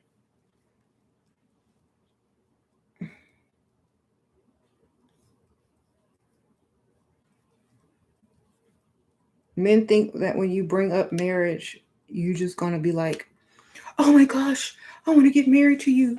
I don't care about the other. No. Let's talk about finance first, baby. Because in order to get to marriage, we got to see who paying all these bills and A, B, C, and D. Because marriage don't mean nothing to me unless I don't have to do work. Unless I want to. That's what I'm talking about. Like, no, marriage don't excite me, baby. Where my money?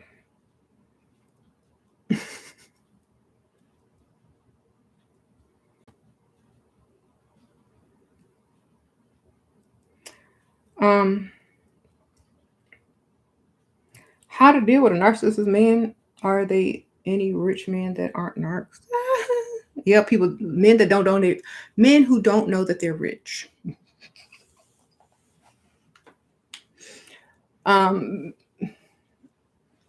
Men who act like they're not rich and don't spend money like they're rich, I would say.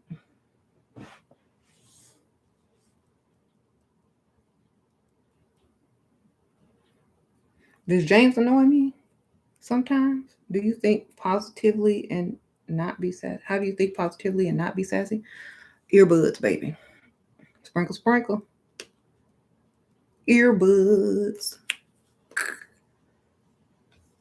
Headphones, earbuds, music, closed doors, those type of things.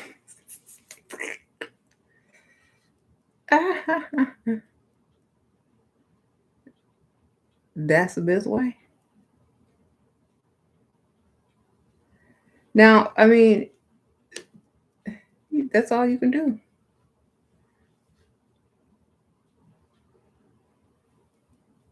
So people are going to get on your nerves all the time. It's just how you deal with it. If you know that you're going to react a certain way, then put your earbuds on. If you're not in the mood to argue that day, get your earbuds out. Sometimes people be in the mood to argue. Like, seriously, I feel like a good argument today. Let's see what I can do. And some days you just want to be left alone. So depending on what day it is, that's what you do.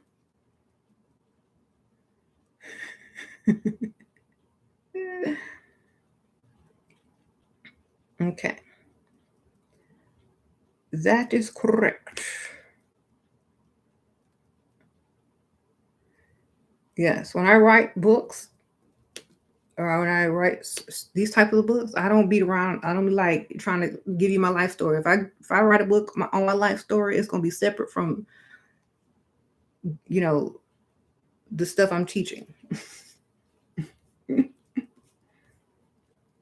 I get mad sometimes when I read people books and they start going off into a whole nother topic or subject and talking about their life and their childhood. Look, this get straight to the point. I'll read your autobiography later, okay? Separate those. Narcissists are trash. How to defeat their ego is usual. Stroke it as little more long as they are giving. Yeah.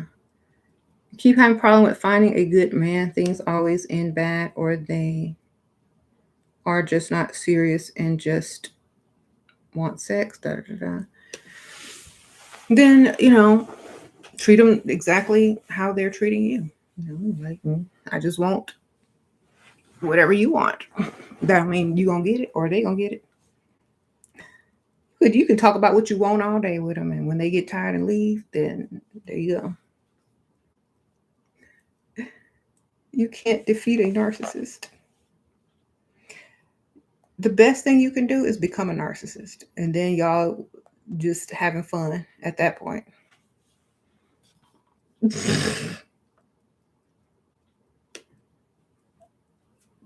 If you can't beat a narcissist, you become one. Mm-hmm. For example,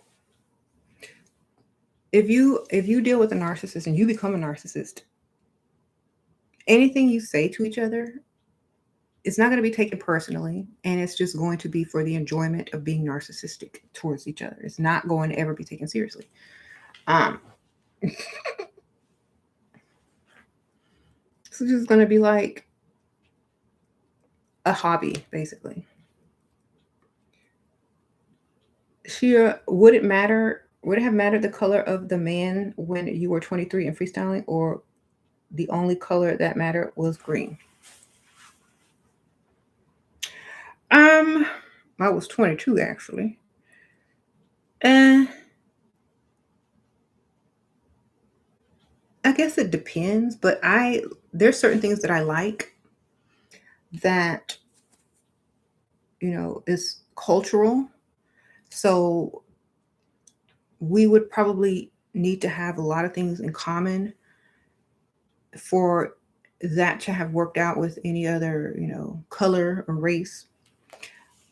Because like when I make, statements or quotes or, sing a line from my favorite song, you better know it and you better know what I'm talking about. I understand. I don't want to have to stop and explain everything to you because you listening to something else on a different radio station and I don't know who that is either. It's like I'm able to try to communicate with someone the easiest way. I don't have time to sit there and explain stuff to you. Okay, I'm not a tutor or a translator. Sprinkle. I know that's rude to say, but it's just the truth. Like, I've dated different people outside of my race, and it was just too much explaining. Okay. I explain everything while I'm having a conversation. Sprinkle. That's all.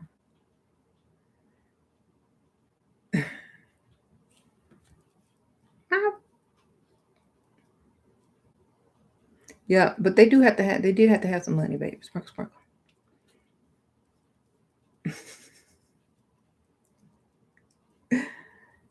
Everything you need to know. I'm just saying, like, your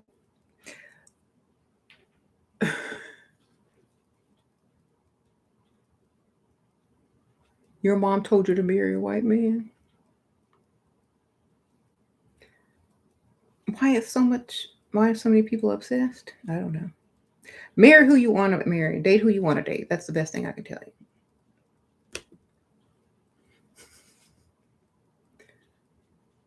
Do what's best for yourself.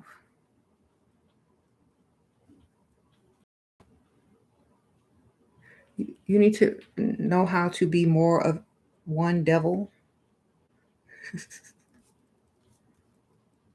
Just do the opposite of what you're already doing.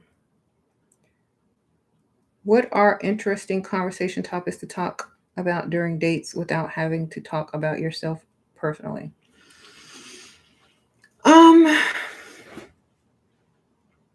If it's a fun date, if you're at dinner eating and you got to find something to talk about, um,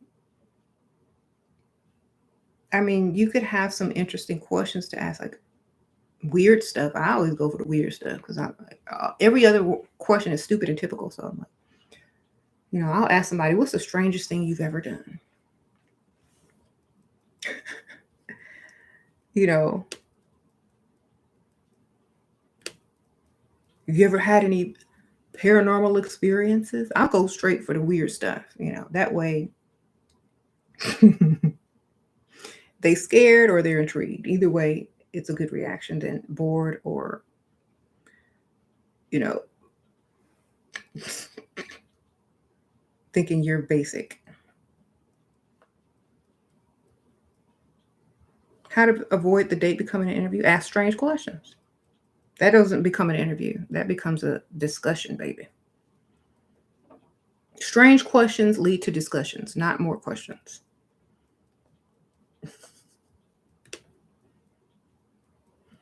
How did you get, you know, how did you get to be so whatever,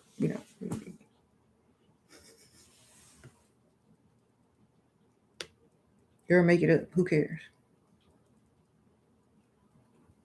What are the drawbacks of marrying old people? They get old. Sprinkle, sprinkle.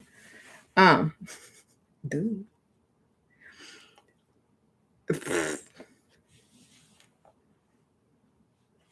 So,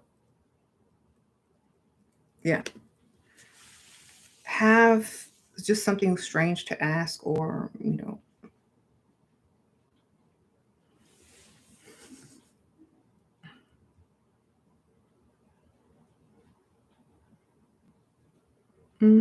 marry they're controlling, but you like financial aspect. Okay.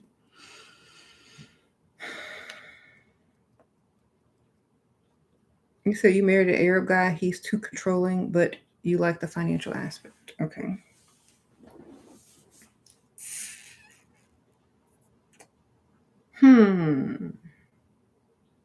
I would play a game of pretend in my mind. Okay.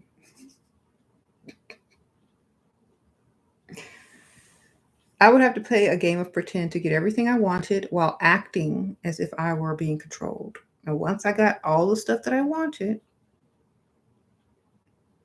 y'all know what I do. Be like, oh, this is just not working out anymore. Where's all that stuff that I bought? Oh, I gave it away to the forwarding address where I'll be leaving you to go to.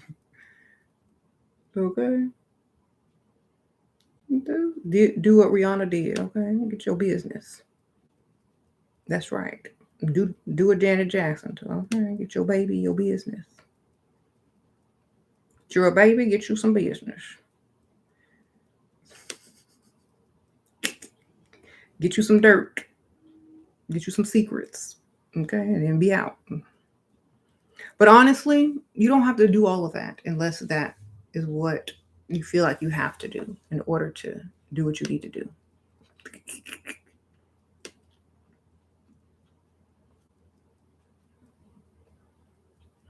What to do or say when the date keeps asking too much personal questions? Make up some answers, baby. Start making up answers. Start entertaining yourself with the answers you come up with, baby. Like, so where did you go to school? Oh, I went to Harvard. That doesn't mean you graduated. It doesn't mean you attended. It just means you went on the campus, baby.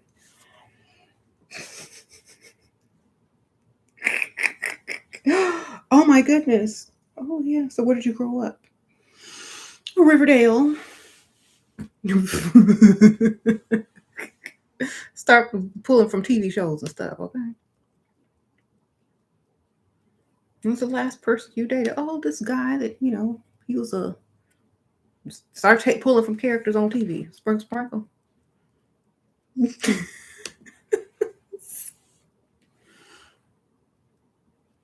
Oh yeah. That way you don't have to make it up. You just be pulling, do it from a show he don't watch. obviously.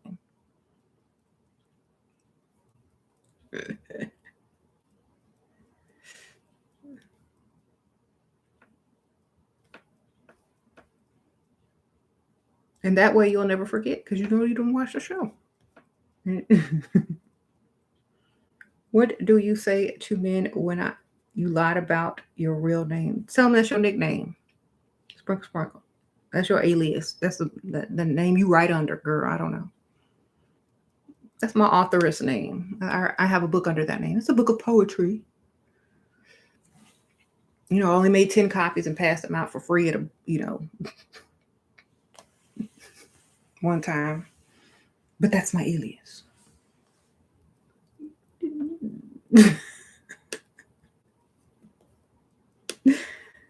Well, why didn't you give me your real name? Well, I like to go by my alias sometimes because I don't like my real name. Put it back on yourself. Oh, but your real name is so beautiful. Really? You think so? I'm glad you like it. See? What they gonna say?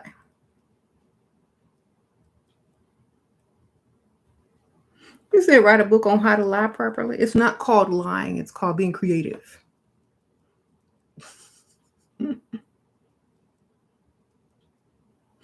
And honestly, if it's something that is not, life or death, not everyone deserves your truth anyway. That's privileged information. That's all I can tell you.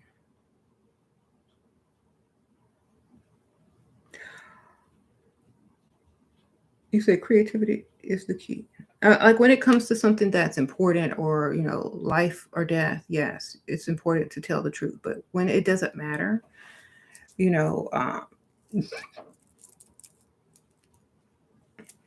not everyone deserves your truth. How would you avoid spending time with sugar daddy for Thanksgiving? You don't celebrate Thanksgiving. Sprinkle, sprinkle. I don't celebrate Thanksgiving, darling. Go into the political holiday agenda. And just say, I'm sorry, I don't celebrate that holiday. It's very offensive to me. So I will be working, on my organization. I'm going to be organizing my closet that day or something. I can't. And I don't really want to discuss it. I just do not think that holiday is something that I would ever celebrate. But I like to celebrate it, and we don't have to celebrate it for what it was for. It's like, yeah, well, maybe let's do something extra special for Christmas then. We'll get you a double Christmas present. You don't want to sit in a dark room anymore doing shadow work? Are you on a rich, good man and we'll get that very soon? Just going to have fun now? Okay. Well, make sure you keep your standards to where you want them to be, and for that rich man to be able to do what you need him to do. And yeah, just do what you want until that happens.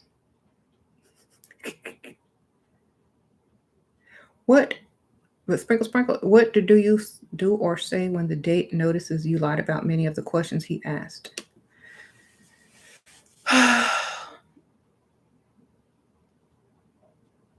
If you okay, let me be nicer. If you don't know how to lie, don't lie. Okay, just avoid it. Don't lie if you don't know how to lie. That's why I say pull from a TV show. That way you won't forget. If a man is dating, ask you from dating site, you're looking to say potential long-term relationship or marriage, but my friends say that's wrong to say no expectations. What do you think? I think if you meet people online, I wouldn't take them seriously. Okay, so especially if they say they're looking for long-term relationship marriage, that's a lie. Sprinkle, sprinkle.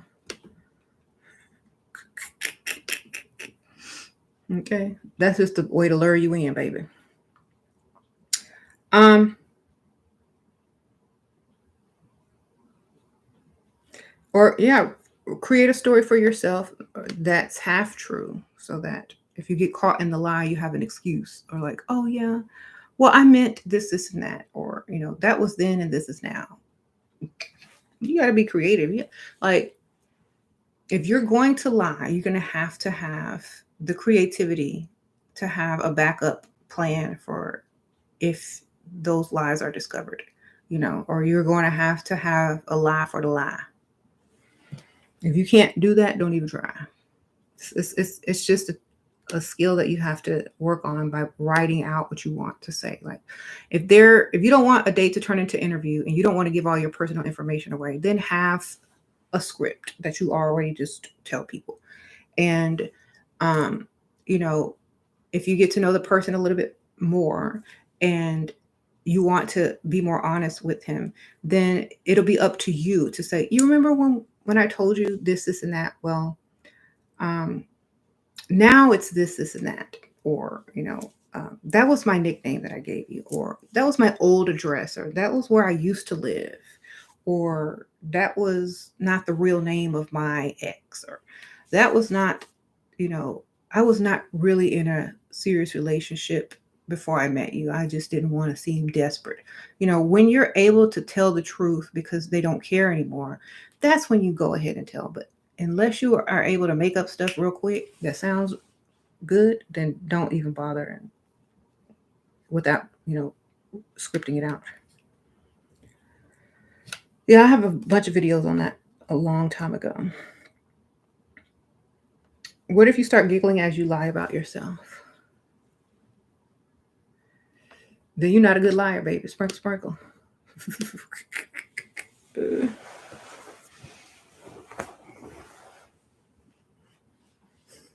You have to be an actress, obviously, to lie with a straight face.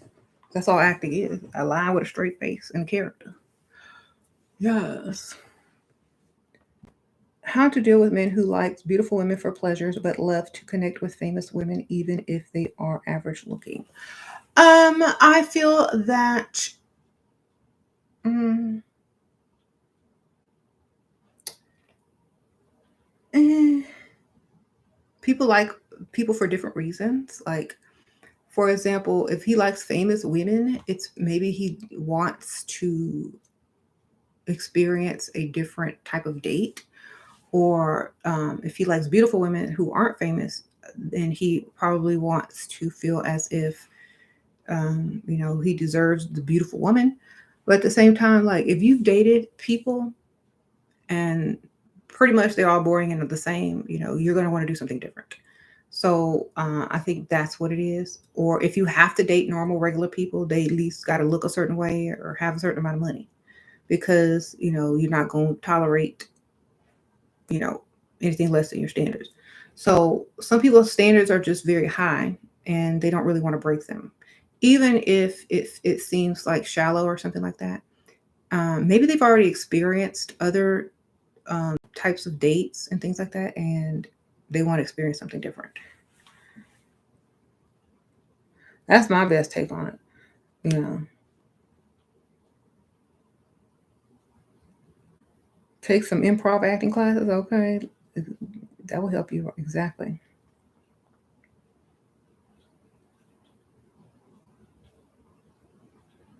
Hmm.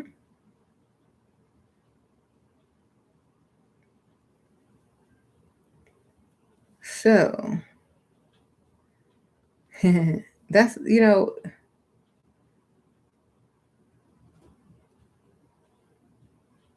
what if you yeah, I already read that one. Okay. You're 21, are you? Oh, you're just a young thing, aren't you? Thinking of making OnlyFans account? Kind of on, girl. Why do everybody have this copy and paste message? Sprinkle, sprinkle.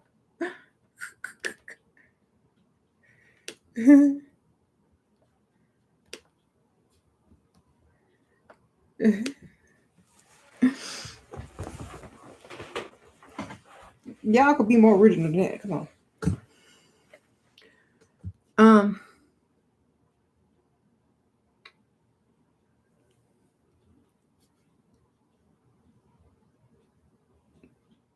Are you serious? How can you be threatened as a man to be a provider for a woman? Like that's not already embedded in talks, DNA, everything you need to know. All right. Is it bad to make assumptions? This guy said, "Oh, you assume too much." Now he is being distant because he think I don't believe anything he says. How can I pull him closer to me? Last time we talked was sorry. Um, just tell him you psychic, baby, and you can see through the BS. Sprinkle, sprinkle. That'll get rid of him. You want to bring him closer? Then pretend you like you believe whatever he say, but really don't. Don't assume things. Just assume them in your mind and without talking about them. Um, unless he can prove otherwise. Like, it's kind of like when you go out and you meet someone and they're talking to you and they're buying you drinks and they're flirting with you and they're out by themselves and y'all are having a great time. You don't assume that they're married unless they have a ring on. Okay? Some people take off their ring. You don't automatically assume they're married. You have to ask. And even if you ask, you can't assume that they're telling the truth. So it's okay for you to assume. That is your right. Unless they give you enough information about themselves that is believable, then what choice do you have than to assume? It seems as if they wanted you to know certain things, they would tell you and not allow you the space to even have to assume. Communication would be better. So.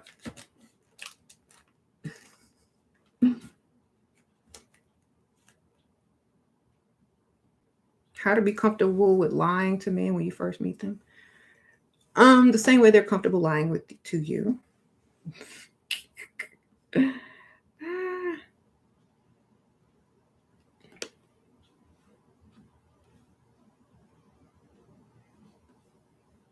If they're not lying to you and you don't see a reason to lie to them, it's fine to be honest until you feel like it's necessary to not give your truth away. If you are trying to, protect your truth or that person is undeserving of that truth at that time.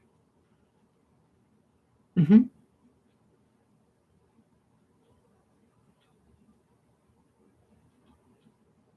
Mm-hmm. You tried to ask him for things, but not in a direct way. Well, if he don't give it to you, go, get it somewhere else, baby. Sprinkle, sprinkle.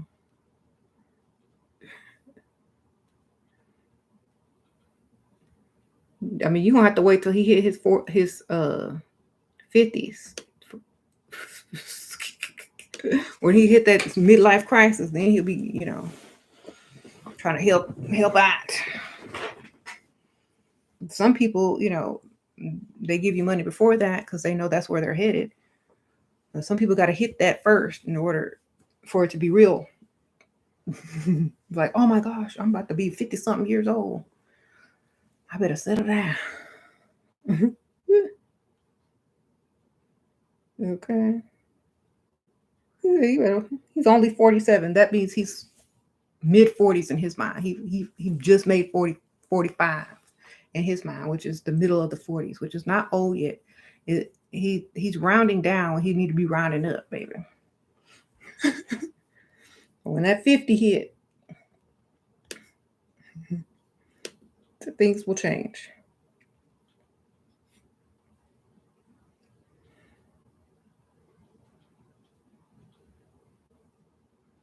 Mm-hmm.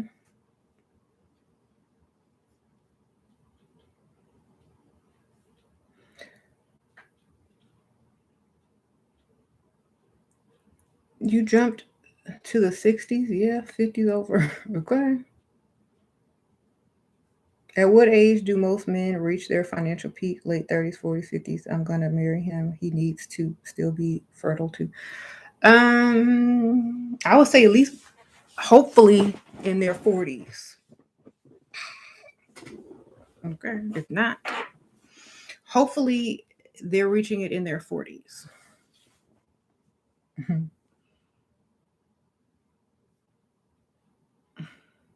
Should you tell them that you're looking for a provider man? I'm concerned about his reaction. If you look good, that's obvious that that's what you're looking for. Okay. If you ugly, then you might have to explain yourself. Sparkle. That's the best thing I could tell you. If you're not attractive, let me change my wording because some of y'all be reading too much into my words. If you're not attractive, yes, please explain. If you are attractive, they know. Now, if they want to provide, that is up to them. If they don't, then they choose not to. Wonderful. If they can't, if they're incapable of it, then they just can't. Okay? Make sure you have someone who can. Sprinkle. That's all I can tell you.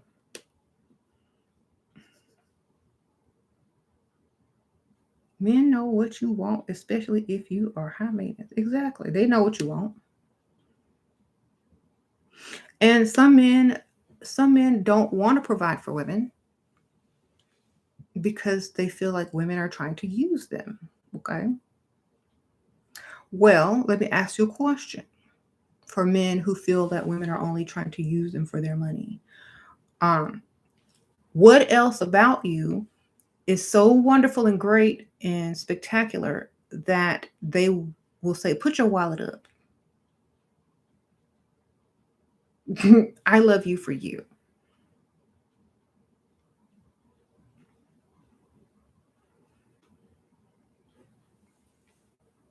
I'm waiting. Most men could not do that. Some men can, but the woman is very young. Okay. Now, if the woman is super rich and she don't need nothing from you because unless it's a holiday and it's trying for gift exchange or whatnot, and she chooses to do the 50-50 thing, that's wonderful. If that's good for your mentality and her mentality, and she feel like she can leave whenever she want, and you can't control nothing she do because she got her own money, don't be mad then either. If you want to wear the pants in a relationship, then you got to pay for everything. If you want to be 50-50 and don't have a say over what somebody can do in a marriage or a relationship, then don't pay for anything. That's what it is. You can't have an opinion when you don't pay for an opinion. Okay. You can't have an opinion if you're not paying for one. Oh my goodness. Yep.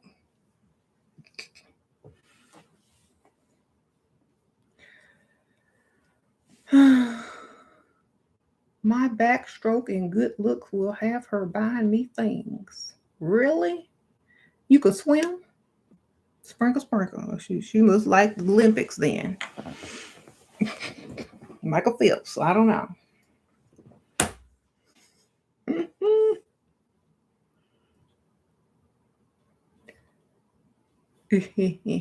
They don't ask 50-50 for that bedroom action. Okay.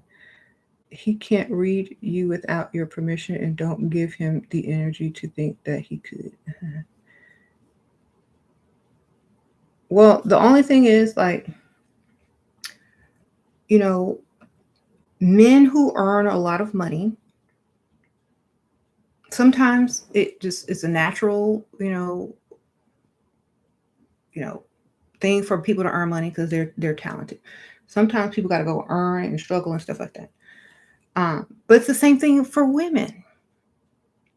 Women who put effort into, how they look, what they do, what they don't do, who they hang out with, who they don't hang out with. That's the same thing. They're making conscious choices to be the type of woman that they, want to be, to attract certain men. So if they're not what men are attracted to, then they don't have to worry about that. But if they are, they should have their own standards as well. It's not. That's it. Men who earn real bank had no problem making my life stress-free. Exactly. I also feel that a lot of men may have an issue with giving and giving and giving and never receiving anything in return.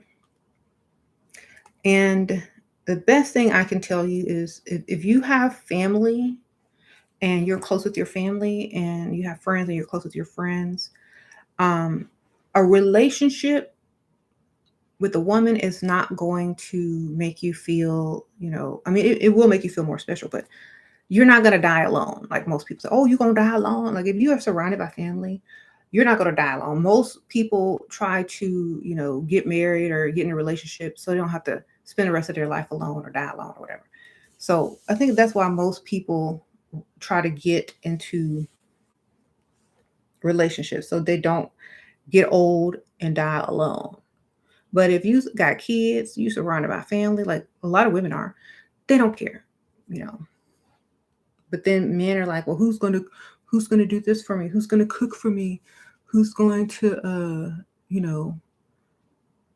do A, B, C, and D for me? Who's gonna take care of me if I get old and can't, walk no more? Then they start thinking about stuff like that.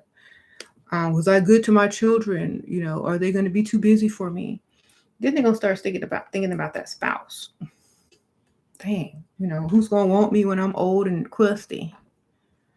I'm gonna have to pay extra for a date, So they'll start thinking like that. And then they'll try to settle down. That's why I say you gotta hit them at the midlife crisis. You're 55, it's a good year. You're around 55. There you go.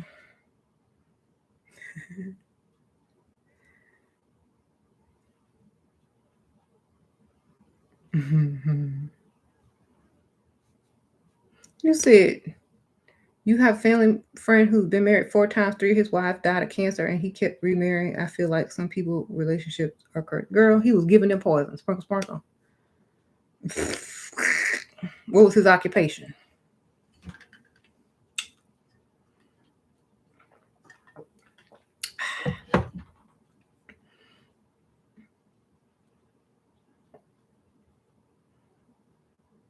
Mm-hmm. Business owner. Okay. So he could order inventory from places and not have no questions asked. Okay.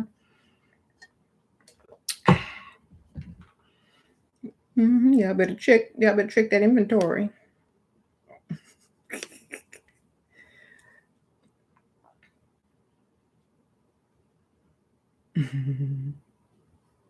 Mm-mm. That's too much of a coincidence. Okay. How you doing?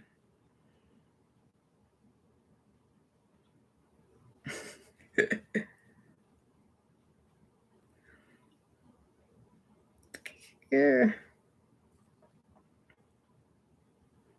Don't let him give you no food, no drinks. Don't let him cook for you. Make sure all packages are sealed. Open them freshly. Have individual packs of things. Okay. Go out to eat. You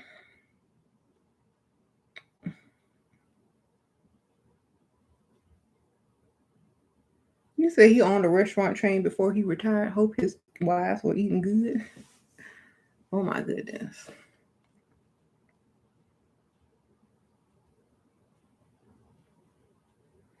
Yeah, I don't think so. He does not mean me harm. I don't want to deceive him. You like him. Okay. You make me feel so safe and protected. Oh, that is amazing. No one is as good as you. Ooh, what, is that the lie you gonna tell?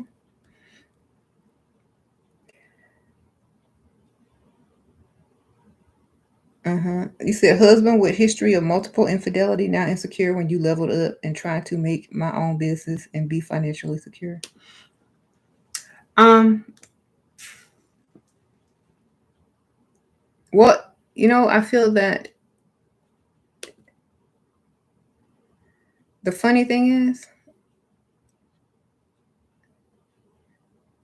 I don't think it's financially secure if it's a scam, baby. Make sure it ain't no scam.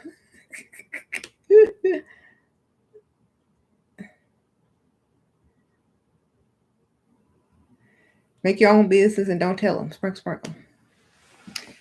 It's none of his business anyway. You're gonna have a separate bank account. You don't have to be bothered with it. It has nothing to do with you or him. It has nothing to do with him.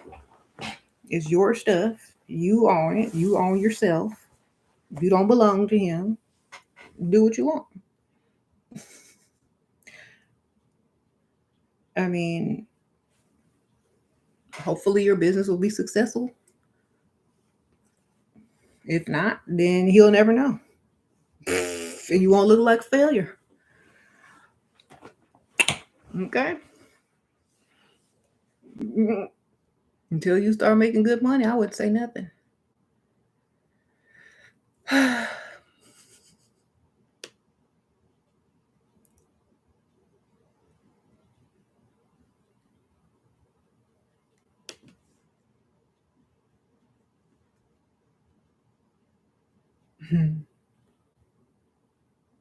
You said these women in your chat are failures. Is your mama in the chat too? Oh my goodness.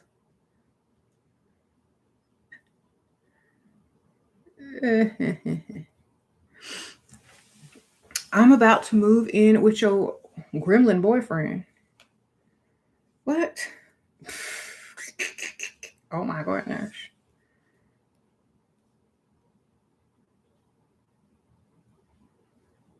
A 57-year-old scientist had the audacity to ask you to be a baby mama because he needs to have kids. You are 26 and refused to give men allowance or gifts. I am 5'10" and modeled for 10 years.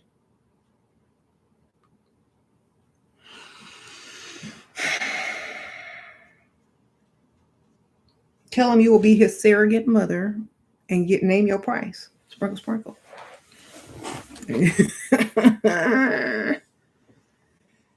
And if you want to be a baby mother, then pick out your house, pick out your car,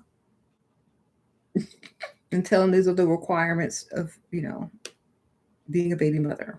This is what I'm going to need. I'm going to need this house paid for. I'm going to need this car. I'm going to need money each month for carrying your child.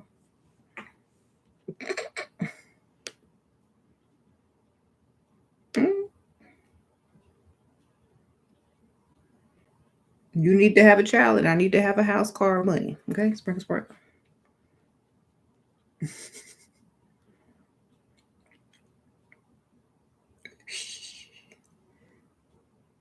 He said he wants your height. Yeah, he wants tall children, girl. Sprinkle, sprinkle. So weird. He literally just wants her womb and no work involved. Yeah, he wants your DNA, baby.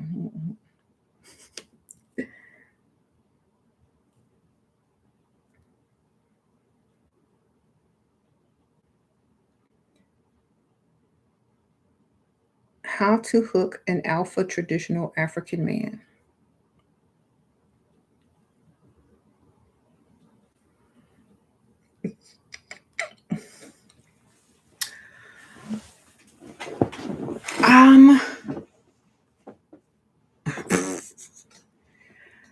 Date him a couple of times and then start dating other people. And when he asks why you don't call him no more and why you stop dating him, then go into your standards.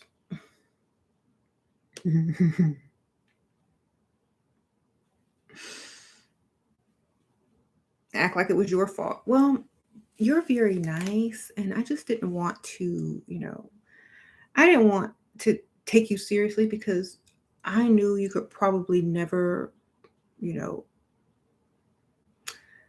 I don't think that you would try to meet my standards. So I just kind of left it like it was. Then he was like, well, what are your standards? Well, it's okay. I mean, like, we can be friends. The girl try to friend zone him, and don't give him the standards that he beg you for. If they're begging for your standards, they're going to be eager to try to meet some of them. So throw some fake ones out there, and then throw the realistic ones out there that you want met.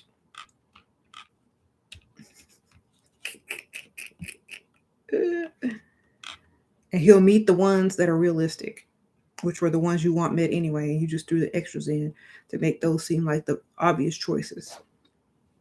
So that's all you got to do.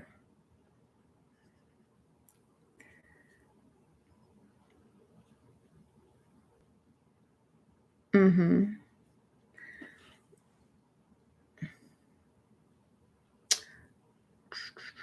I believe you should not be submissive to men who are not trying to lock you down. Yeah, that could be one of your standards. I need me a ring. Where my ring? Where my money? Where my ring? I don't want to work. These are my standards. Otherwise, we have nothing to talk about. You know.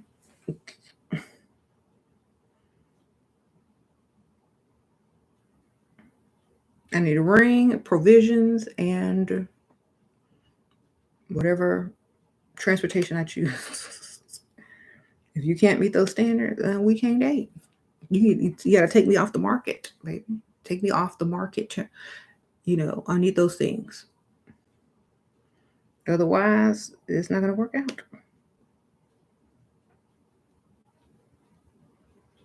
Mm-hmm.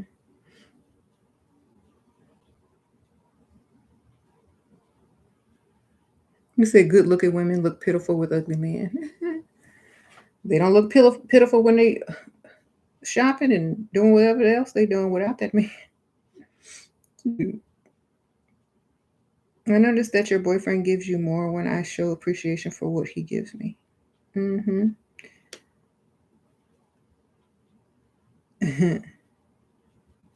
So, yeah. I told him to put the name on the deed. Oh, okay.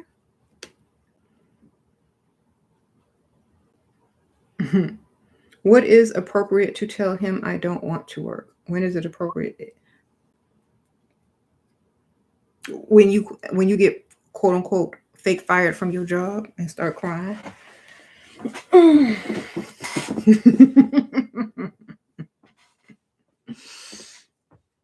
um Honestly, like, this is the best time to start assuming that being in a relationship with a man who can provide for you means you can quit your job. This is when you start making assumptions, and this is when you start clarifying what a relationship means to you and what it means to him.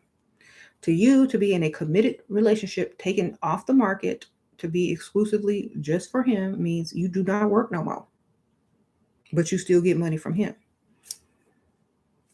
Those are your standards. If he laughs at you, then walk away. You're like, okay, well, we can still date. We'll always be friends, but there's not going to be an exclusivity. There's not going to be no commitment. And I'm still on the market, baby. Until I'm fully taken care of and provided for with a ring, we're dating. We're not exclusive. And you don't have to tell him that, but you can do whatever you want to do and keep your options open. But you don't have to commit to anybody who does not meet your standards.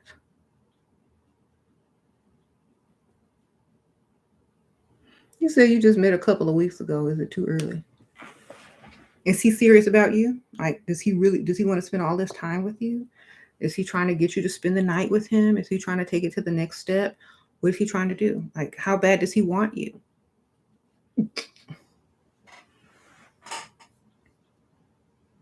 What is your leverage? When he starts pressuring you, then that's when you set the standards down. When he starts talking about commitment, spending the night, and all of that, be my girlfriend, then that's when the term girlfriend comes up and spending the night comes up, pull out the standards. Mm-hmm. You never ask for money you don't know how. Mention what you need. If they offer to pay for it, you don't have to ask. If they really want to see you or make plans to see you, then you have an excuse of why you can't see them due to a problem that they can probably solve financially for you.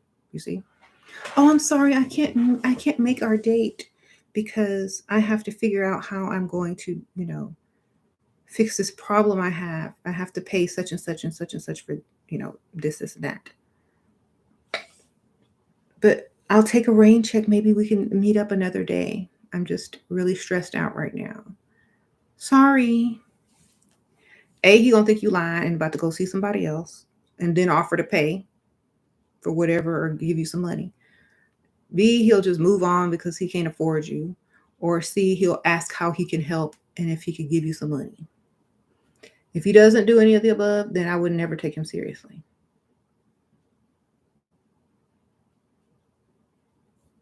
He started calling you his girlfriend in public, and at dinner, I brought up the provider talk. Okay. I'm not letting nobody introduce me as a girlfriend. They need to introduce me either by my name, because I'm not your girlfriend unless you're paying these bills. Sprinkle, sprinkle.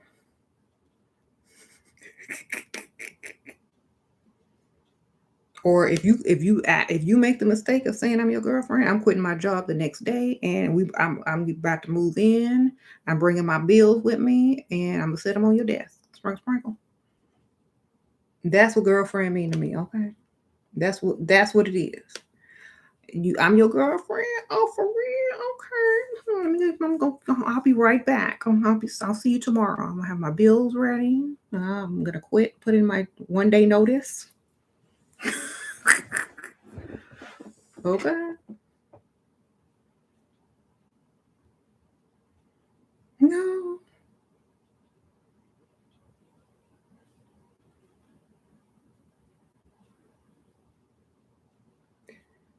That's what girlfriend mean to me. Okay.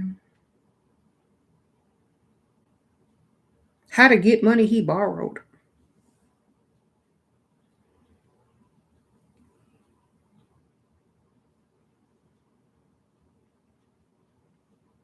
Girl, he not supposed to be borrowing your money, baby.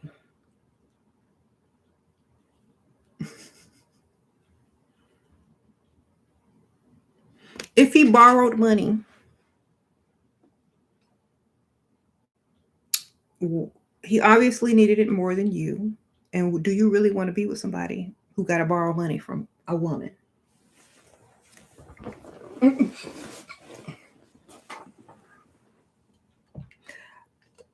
If you be with him, you're never gonna respect him. Unless he pay you back quadruple. Because he flipped it and did something strange with it. Make sure it's legal. Don't make sure it's legal. Okay. Then he don't come back with quadruple. Be gone.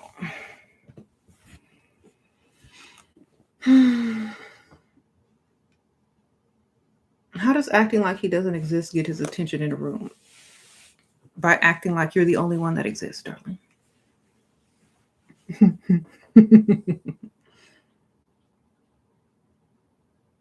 You said now you need it back.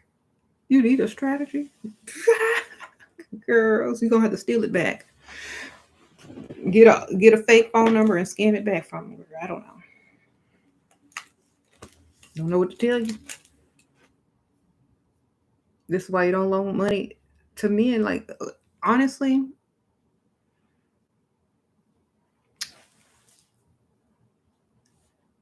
if a man can borrow that much money from a woman, he thinks he's the prize, obviously. You know, if you really need it back, really, really, really need it back,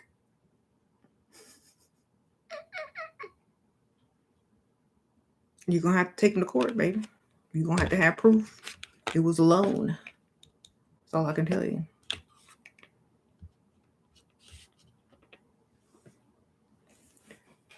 I don't know. You don't give money to men, like, unless they're homeless or need it more than you do, and you're just doing charity work. And but not in a relationship or when you're dating someone.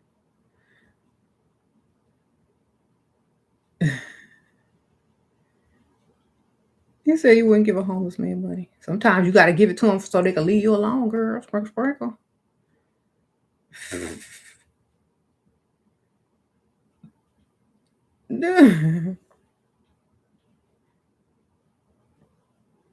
So, there's nothing wrong with women like me.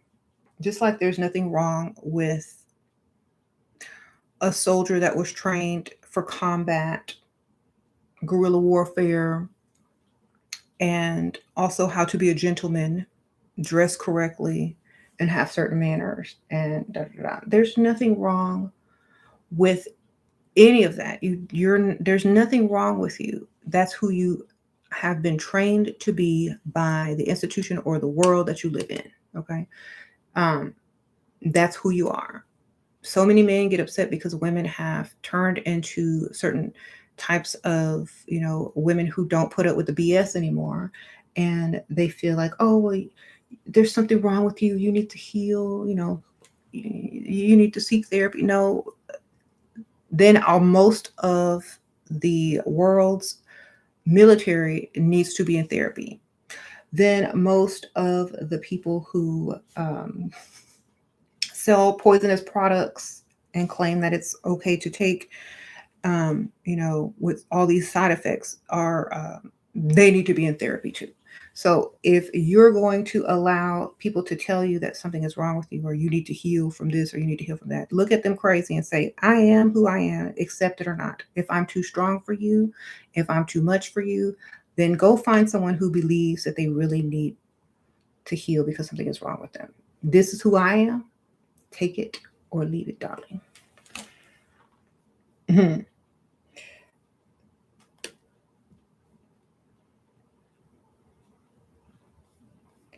So make sure you don't allow people to try to mold or change you into something that you're not or can never be.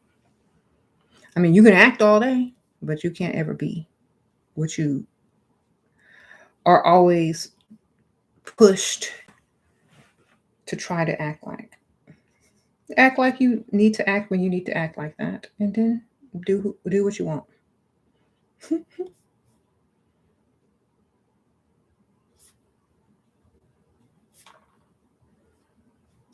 Sprinkle. Are you shipping items this week? You ordered some level up. Yeah, I already shipped out all the stuff that y'all ordered, baby. Sprinkle. Appreciate that. Sprinkle. Appreciate y'all ordering the cosmetics. Yeah, I'm just sitting down here playing with my lipsticks and my eyeshadow palettes. I forgot to even advertise. Y'all levelupcosmetics.us. Type in whatever you're looking for, lipsticks, eyeshadows, and in the search bar, and all this stuff will show. And I have so many different lipsticks, palettes, and things like that y'all can purchase. And y'all, this is real gold on the boxes and on the compacts. So yay. And here's a coupon code. It'll save you $5, baby, on my Level Up store. Okay, at checkout, baby. Is there a tracking? Yes, you should have gotten it in the email. Uh-huh. There, sprinkle. Whatever email you have registered is where the tracking was sent. Your new guy is buying you cosmetics, especially the Bewitched lipstick. Yes, I had that on earlier. Definitely a good color. I really like that color.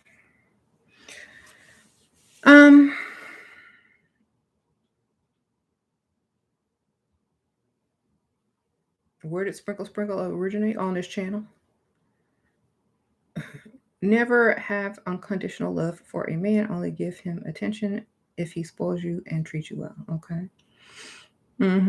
Well, yeah, you can have unconditional love for the situation or the circumstance, but definitely, because y'all don't realize it, a person comes with circumstance. Okay, a person comes with a lot of different, um, you know, things, not just a person. You know what I'm saying? You trying to get the attention of the head of your student association. How to do that as a female student? Look good, baby, and walk by, drop something right in front of him. See if he pick it up. If not, bump into him or pick it up slowly. Let's see what he do, girl. I don't know. It's sometimes things are simple. If you say he cheated and want to patch things up, should you? Not till you get your money. Sprinkle.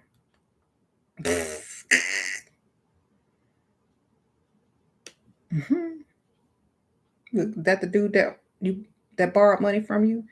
So now he want to patch things up because he cheated and borrowed money from you. Is that him?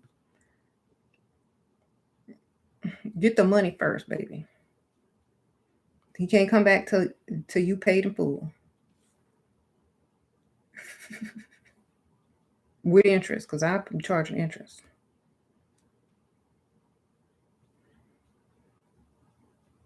Tell him to come back with 7,000 at least, or don't come back at all, and you'll see him in court. Okay.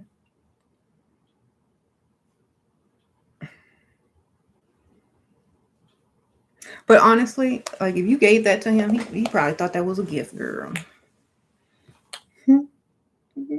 It's time to level up, baby. It's time to find you a better one, because he sound like he's he not ready for a relationship with or to be a provider. Do men get tired of chasing?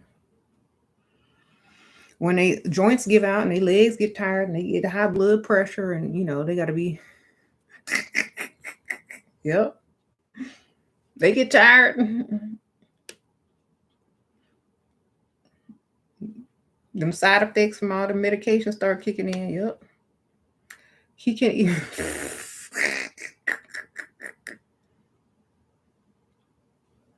You said, what's the nicest way to ask for a house? When they ask you what you want for Christmas? Turn on Miracle on 34th Street. You know when that little girl asked Santa for the house? That's what I want for Christmas. What? A house. It was my dream since I was a little girl. I used to watch this movie all the time, and I just loved that house that they lived in.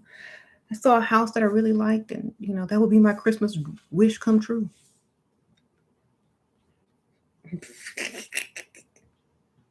Well, what do you want for Christmas? A house. What else do you want besides a house? A down payment to the house. Mm-hmm.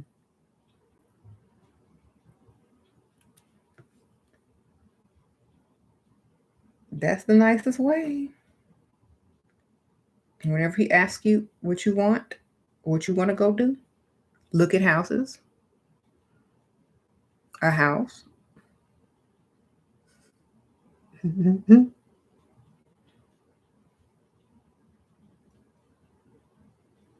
You're going to get tired of hearing about a house and he's just going to go do it.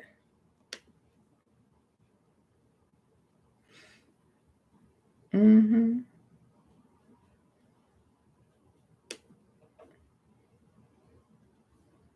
Movies and music help start the combo. Exactly. That's what I was saying. Like, introduce it with a movie.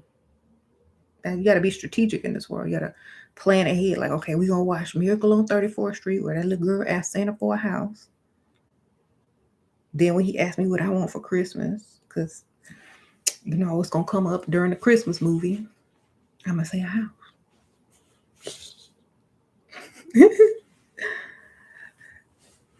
I mean, the little girl ain't a gold digger in the movie. She just want a house. She don't know no better. You just want shelter paid for, okay? Okay.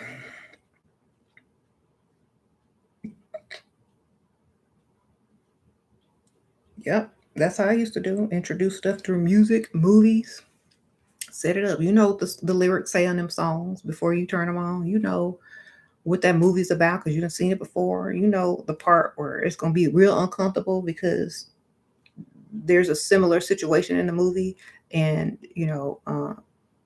the man actually does the correct thing. And so it'll be a teaching moment for that person.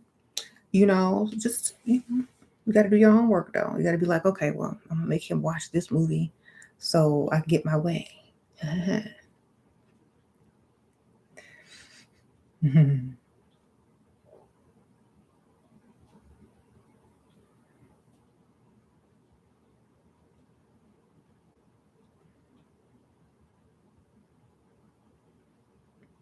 And then like if you want to go on vacation or something like that, start watching movies that people go on vacation in.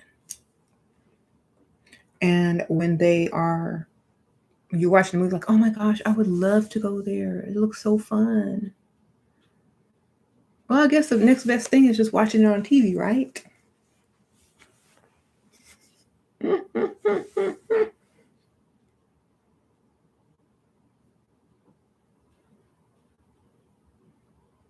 You said fake movie, fake life. Real money though, baby. Sprinkle, sprinkle.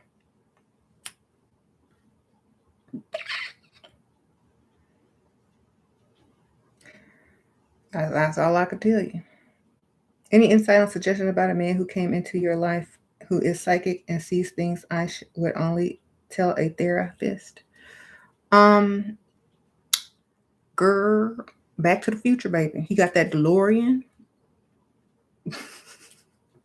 Girl, he got a DeLorean, girl. He be time traveling. Okay. Because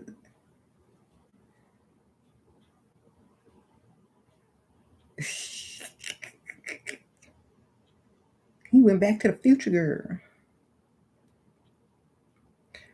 Sure, what is your criteria for a good man? Good provider, anything else? Uh, Criteria? Um, I don't like dumb men, so they gotta have they gotta have some intelligence. They gotta be smart. They can't be stupid. That's a major turnoff. Um, Intriguing. Mm-hmm.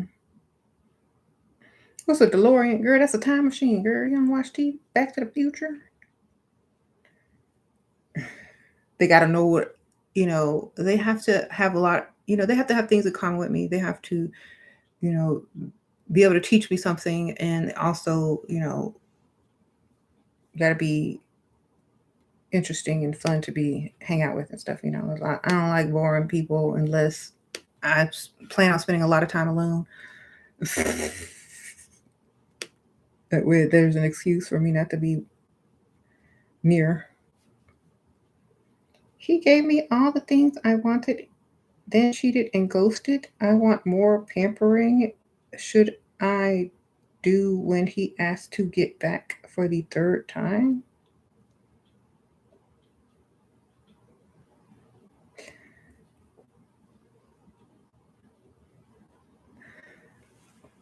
For the third time, and he ghosted and cheated.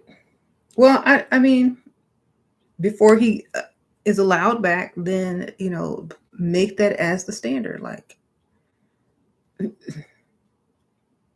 know, there's no getting back unless that is given first. I don't know. Then you can ghost and dump him, girl. I don't know. I just met a generous dude, but he not making it like, girl. He literally giving me his whole paycheck every week. He promised that he will make more, but girl, that's the kind that will kill you. You better run. Sprinkle, sprinkle. Don't be taking that man whole paycheck if you ain't trying to be his wife. Leave. Leave while you can, baby. Because them people crazy like that. Think he making an investment for his future. Girl, be out. See, that's why you don't take money from broke people. Okay. If he giving you his whole check, he must have guaranteed money coming in. He got one of them. Is he old? He got some type of money coming in from a settlement or a retirement or something. If not, you don't need to be messing with him.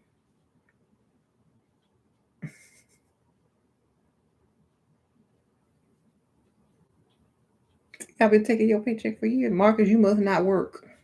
You must work on donations.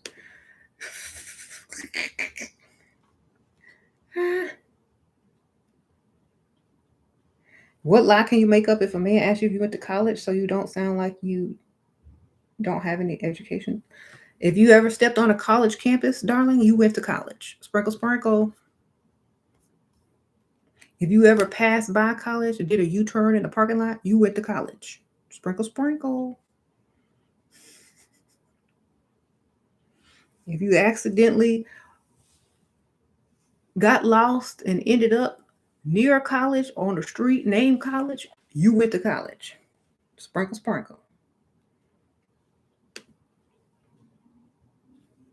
If you logged online to anything that said college, you went to college. You won't be lying, technically. And did you graduate from college? What is your major in?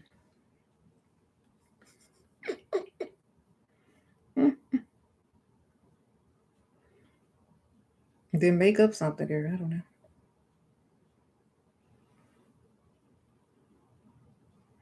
Oh, I majored in fundraising and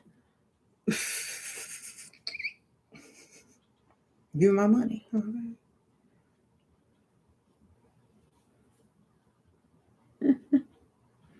Yeah. Art and fundraising. Yes.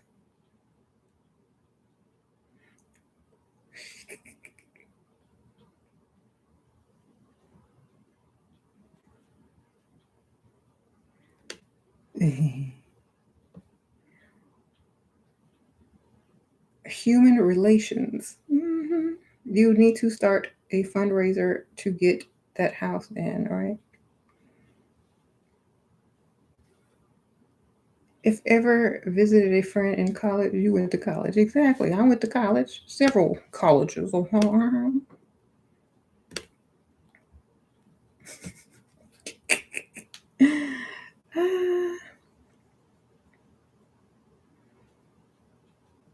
So, people only ask that because they feel like it's a conversation to have.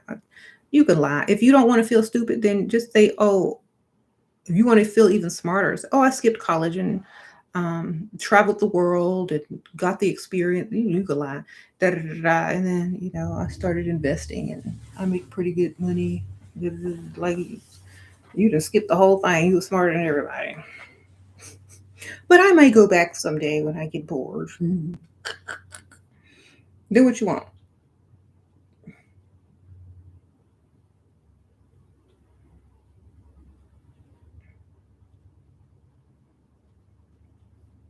Shoot, Forrest Gump never went to college, but he was a millionaire. Or a billionaire. I don't even know which one. He just kept running. I don't know. I'm looking for somebody named Jenny. That's all I know. Um,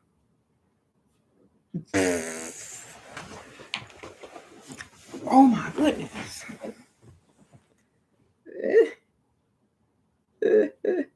When he asking what you do for a living, is that code that he broke or girl? Oh, what do you do for a living? Oh, I don't do anything for a living. If I work, I must enjoy my work to where it doesn't even seem like working. Right now, you know,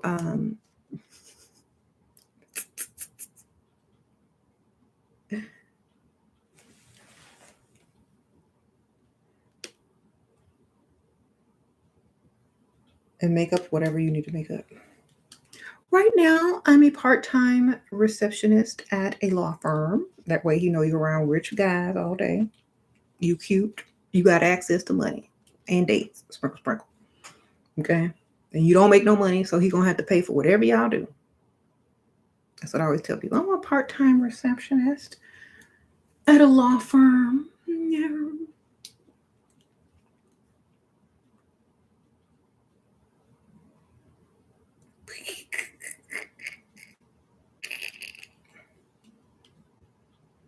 Mm-hmm.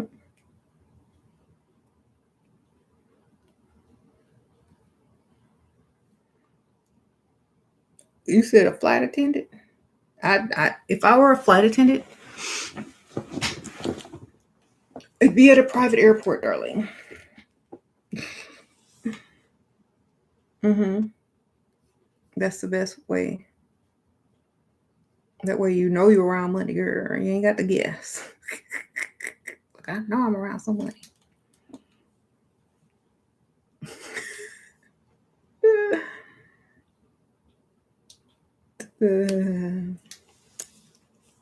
Shira, are you happy in your marriage? No, I'm happy within myself.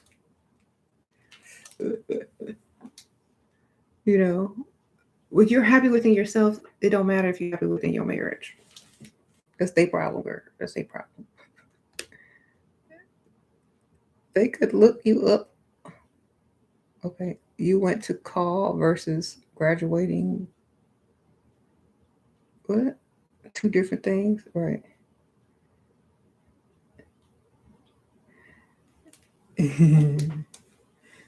Yeah.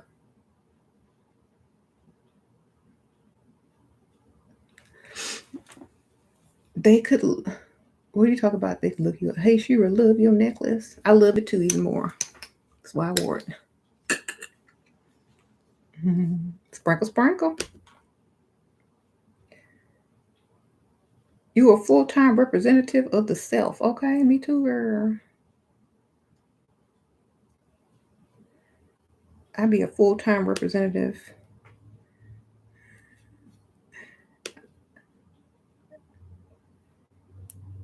So look up to find your job on LinkedIn. That's right. But you could just make up a job in your mind, girl. You don't have to look up nothing.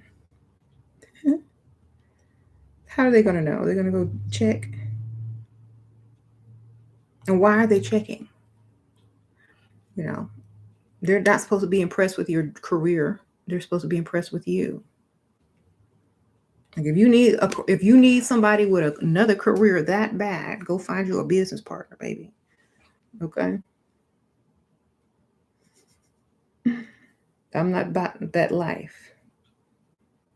I'm not about that partner business 50-50 stuff. Okay. You need some money, go find somebody that's willing to give it to you.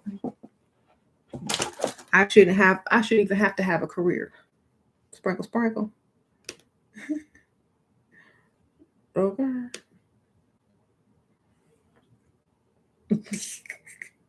Some guys deserve to be used up. Oh my goodness. Do they?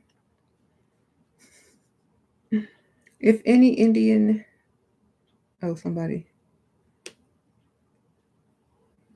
yellow ceiling. I wouldn't say anyone deserves to be all used up. I would say people deserve exactly what they feel they want. Like, a lot of people always use the word deserve and use the, well, I think that's like a silly way to say things, because unless you're a container of something that is unable to be replenished in any sort of way, then you can't be used all up. you know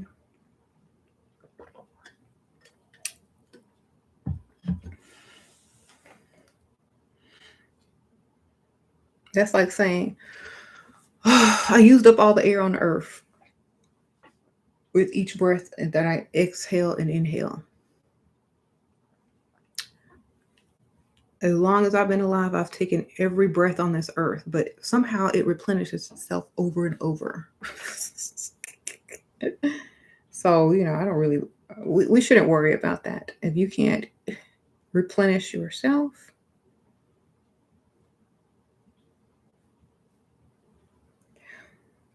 how to remain the prize while agreeing to be his girlfriend, fiance, etc. Have your list of standards and demands that come with being his fiance. That way he will never forget you the prize, because he got to pay for it. The prize. Get all your bills, bring them to him, give them to him in his hand. Here go your bills. You will be required to pay these. If you work, tell him you quitting your job and how much money you need per month to handle your personal expenses. Da, da, da. You okay? You hooked up with your ex. How do you recover from going back? You don't recover, girl. You keep it moving. What is there to recover from? This is what the title's about. You don't need to recover or heal if you don't regret anything, or if you did something, learn, get the knowledge, do what you got to do, and keep it going.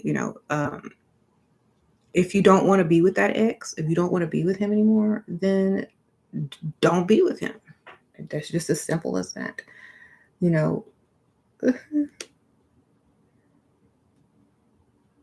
It's that easy.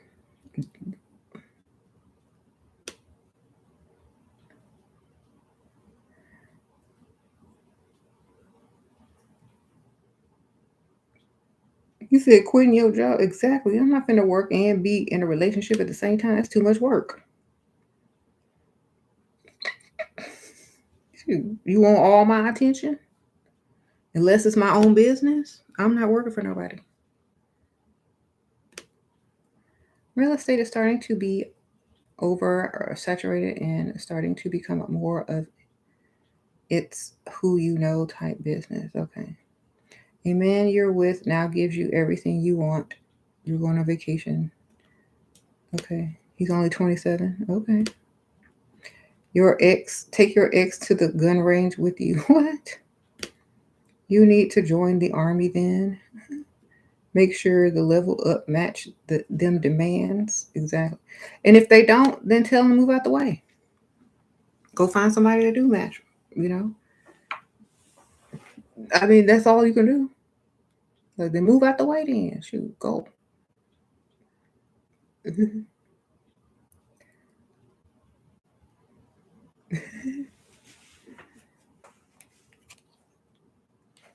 Should we expect the guy to take us on dates if we can't enter restaurants because of pandemic restrictions? I keep turning down park walks. Girl, there's restaurants open, baby. I don't know where you live, but everything's open where, what, in Texas? Stuff is not closed due to pandemics. But if somebody asks you to walk in the park, get that song. What's that Jill Scott song? Let's take a long walk around the park after dark.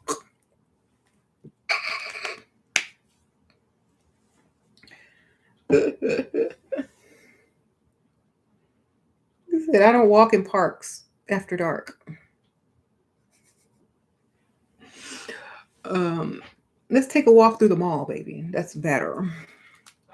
Why do we have to go to a park when there's shops that you can be spending money on me in? That's a date, right? Take me shopping. We can walk, talk, and shop, baby. Let's go.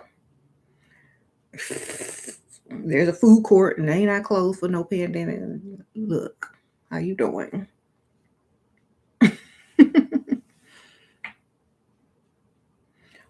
Mall, baby.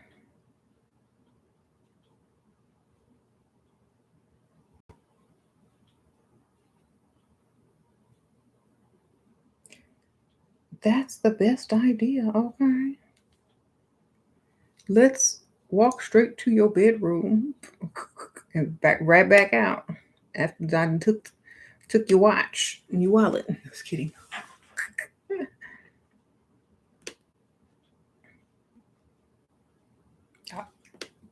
Ain't nothing gonna be in that wallet, Marcus. You know it.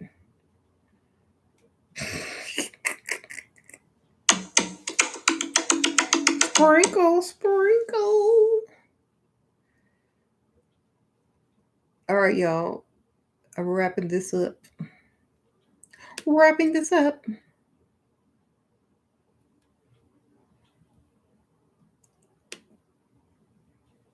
You said it's cold. Well, it is almost December, ain't it? What you do when your heels start hurting your feet? Take your shoes off.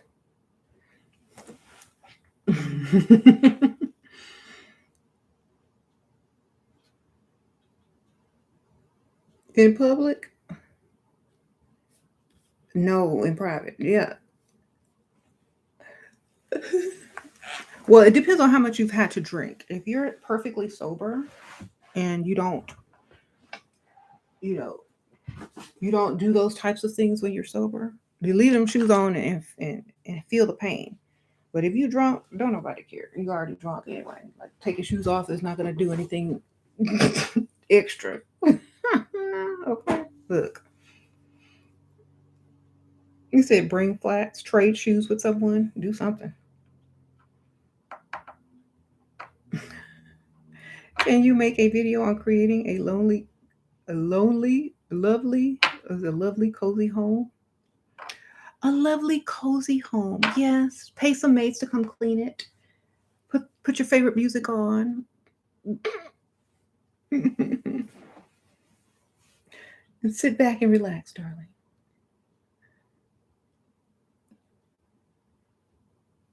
Mm-hmm.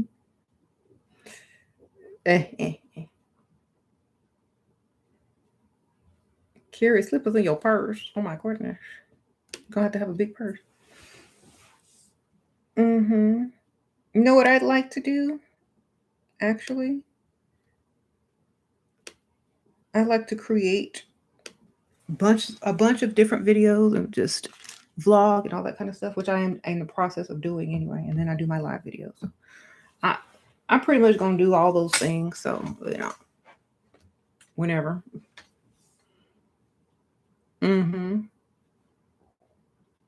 When someone chooses over you but keeps coming back, girl, they're addicted, obviously.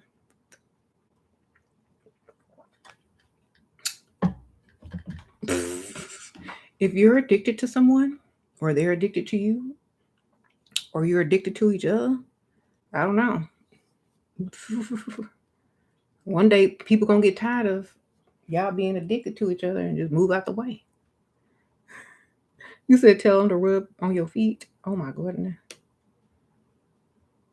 What do you do when trying to level up, but you got a dusty ex trying to create problems, trying to avoid the system to not pay child support? To not pay child support? You got a dusty trying to avoid the system? How can he avoid the system if you file for it? You can't avoid the system if you go in there and file for it. So I don't know. Some men do that so you can fight for them or beg them. What? I don't fight for no man. Okay.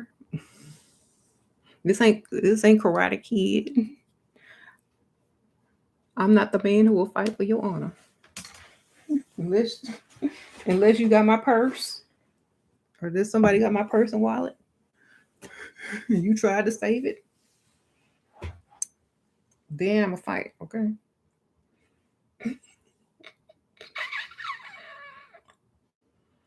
Get a man so rich you don't need his child support like Sierra did Future. Okay. Yeah, aim high, baby. All right. I'm out.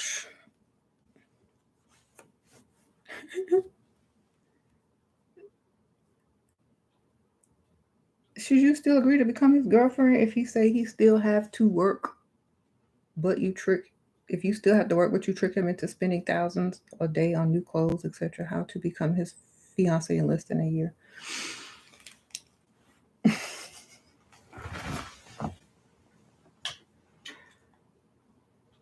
Find where he wants to even get married. If he wants to marry, then you know that he'll consider that. Start talking about what you're going to do when you get married. Not to him, but just get married. Like, oh, that's the kind of wedding dress that I'm going to have when I get married. Don't say when we get married. Say when I get married. Oh, that's a perfect place to go on a honeymoon when I get married. Leave him out the picture. Like, you're not even considering him for marriage.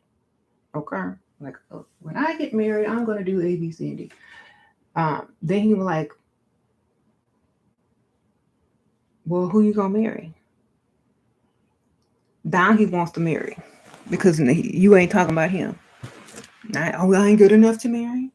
Are we just wasting my time? Oh, yeah. Well, no, I just always wanted to go there for a honeymoon when I got married.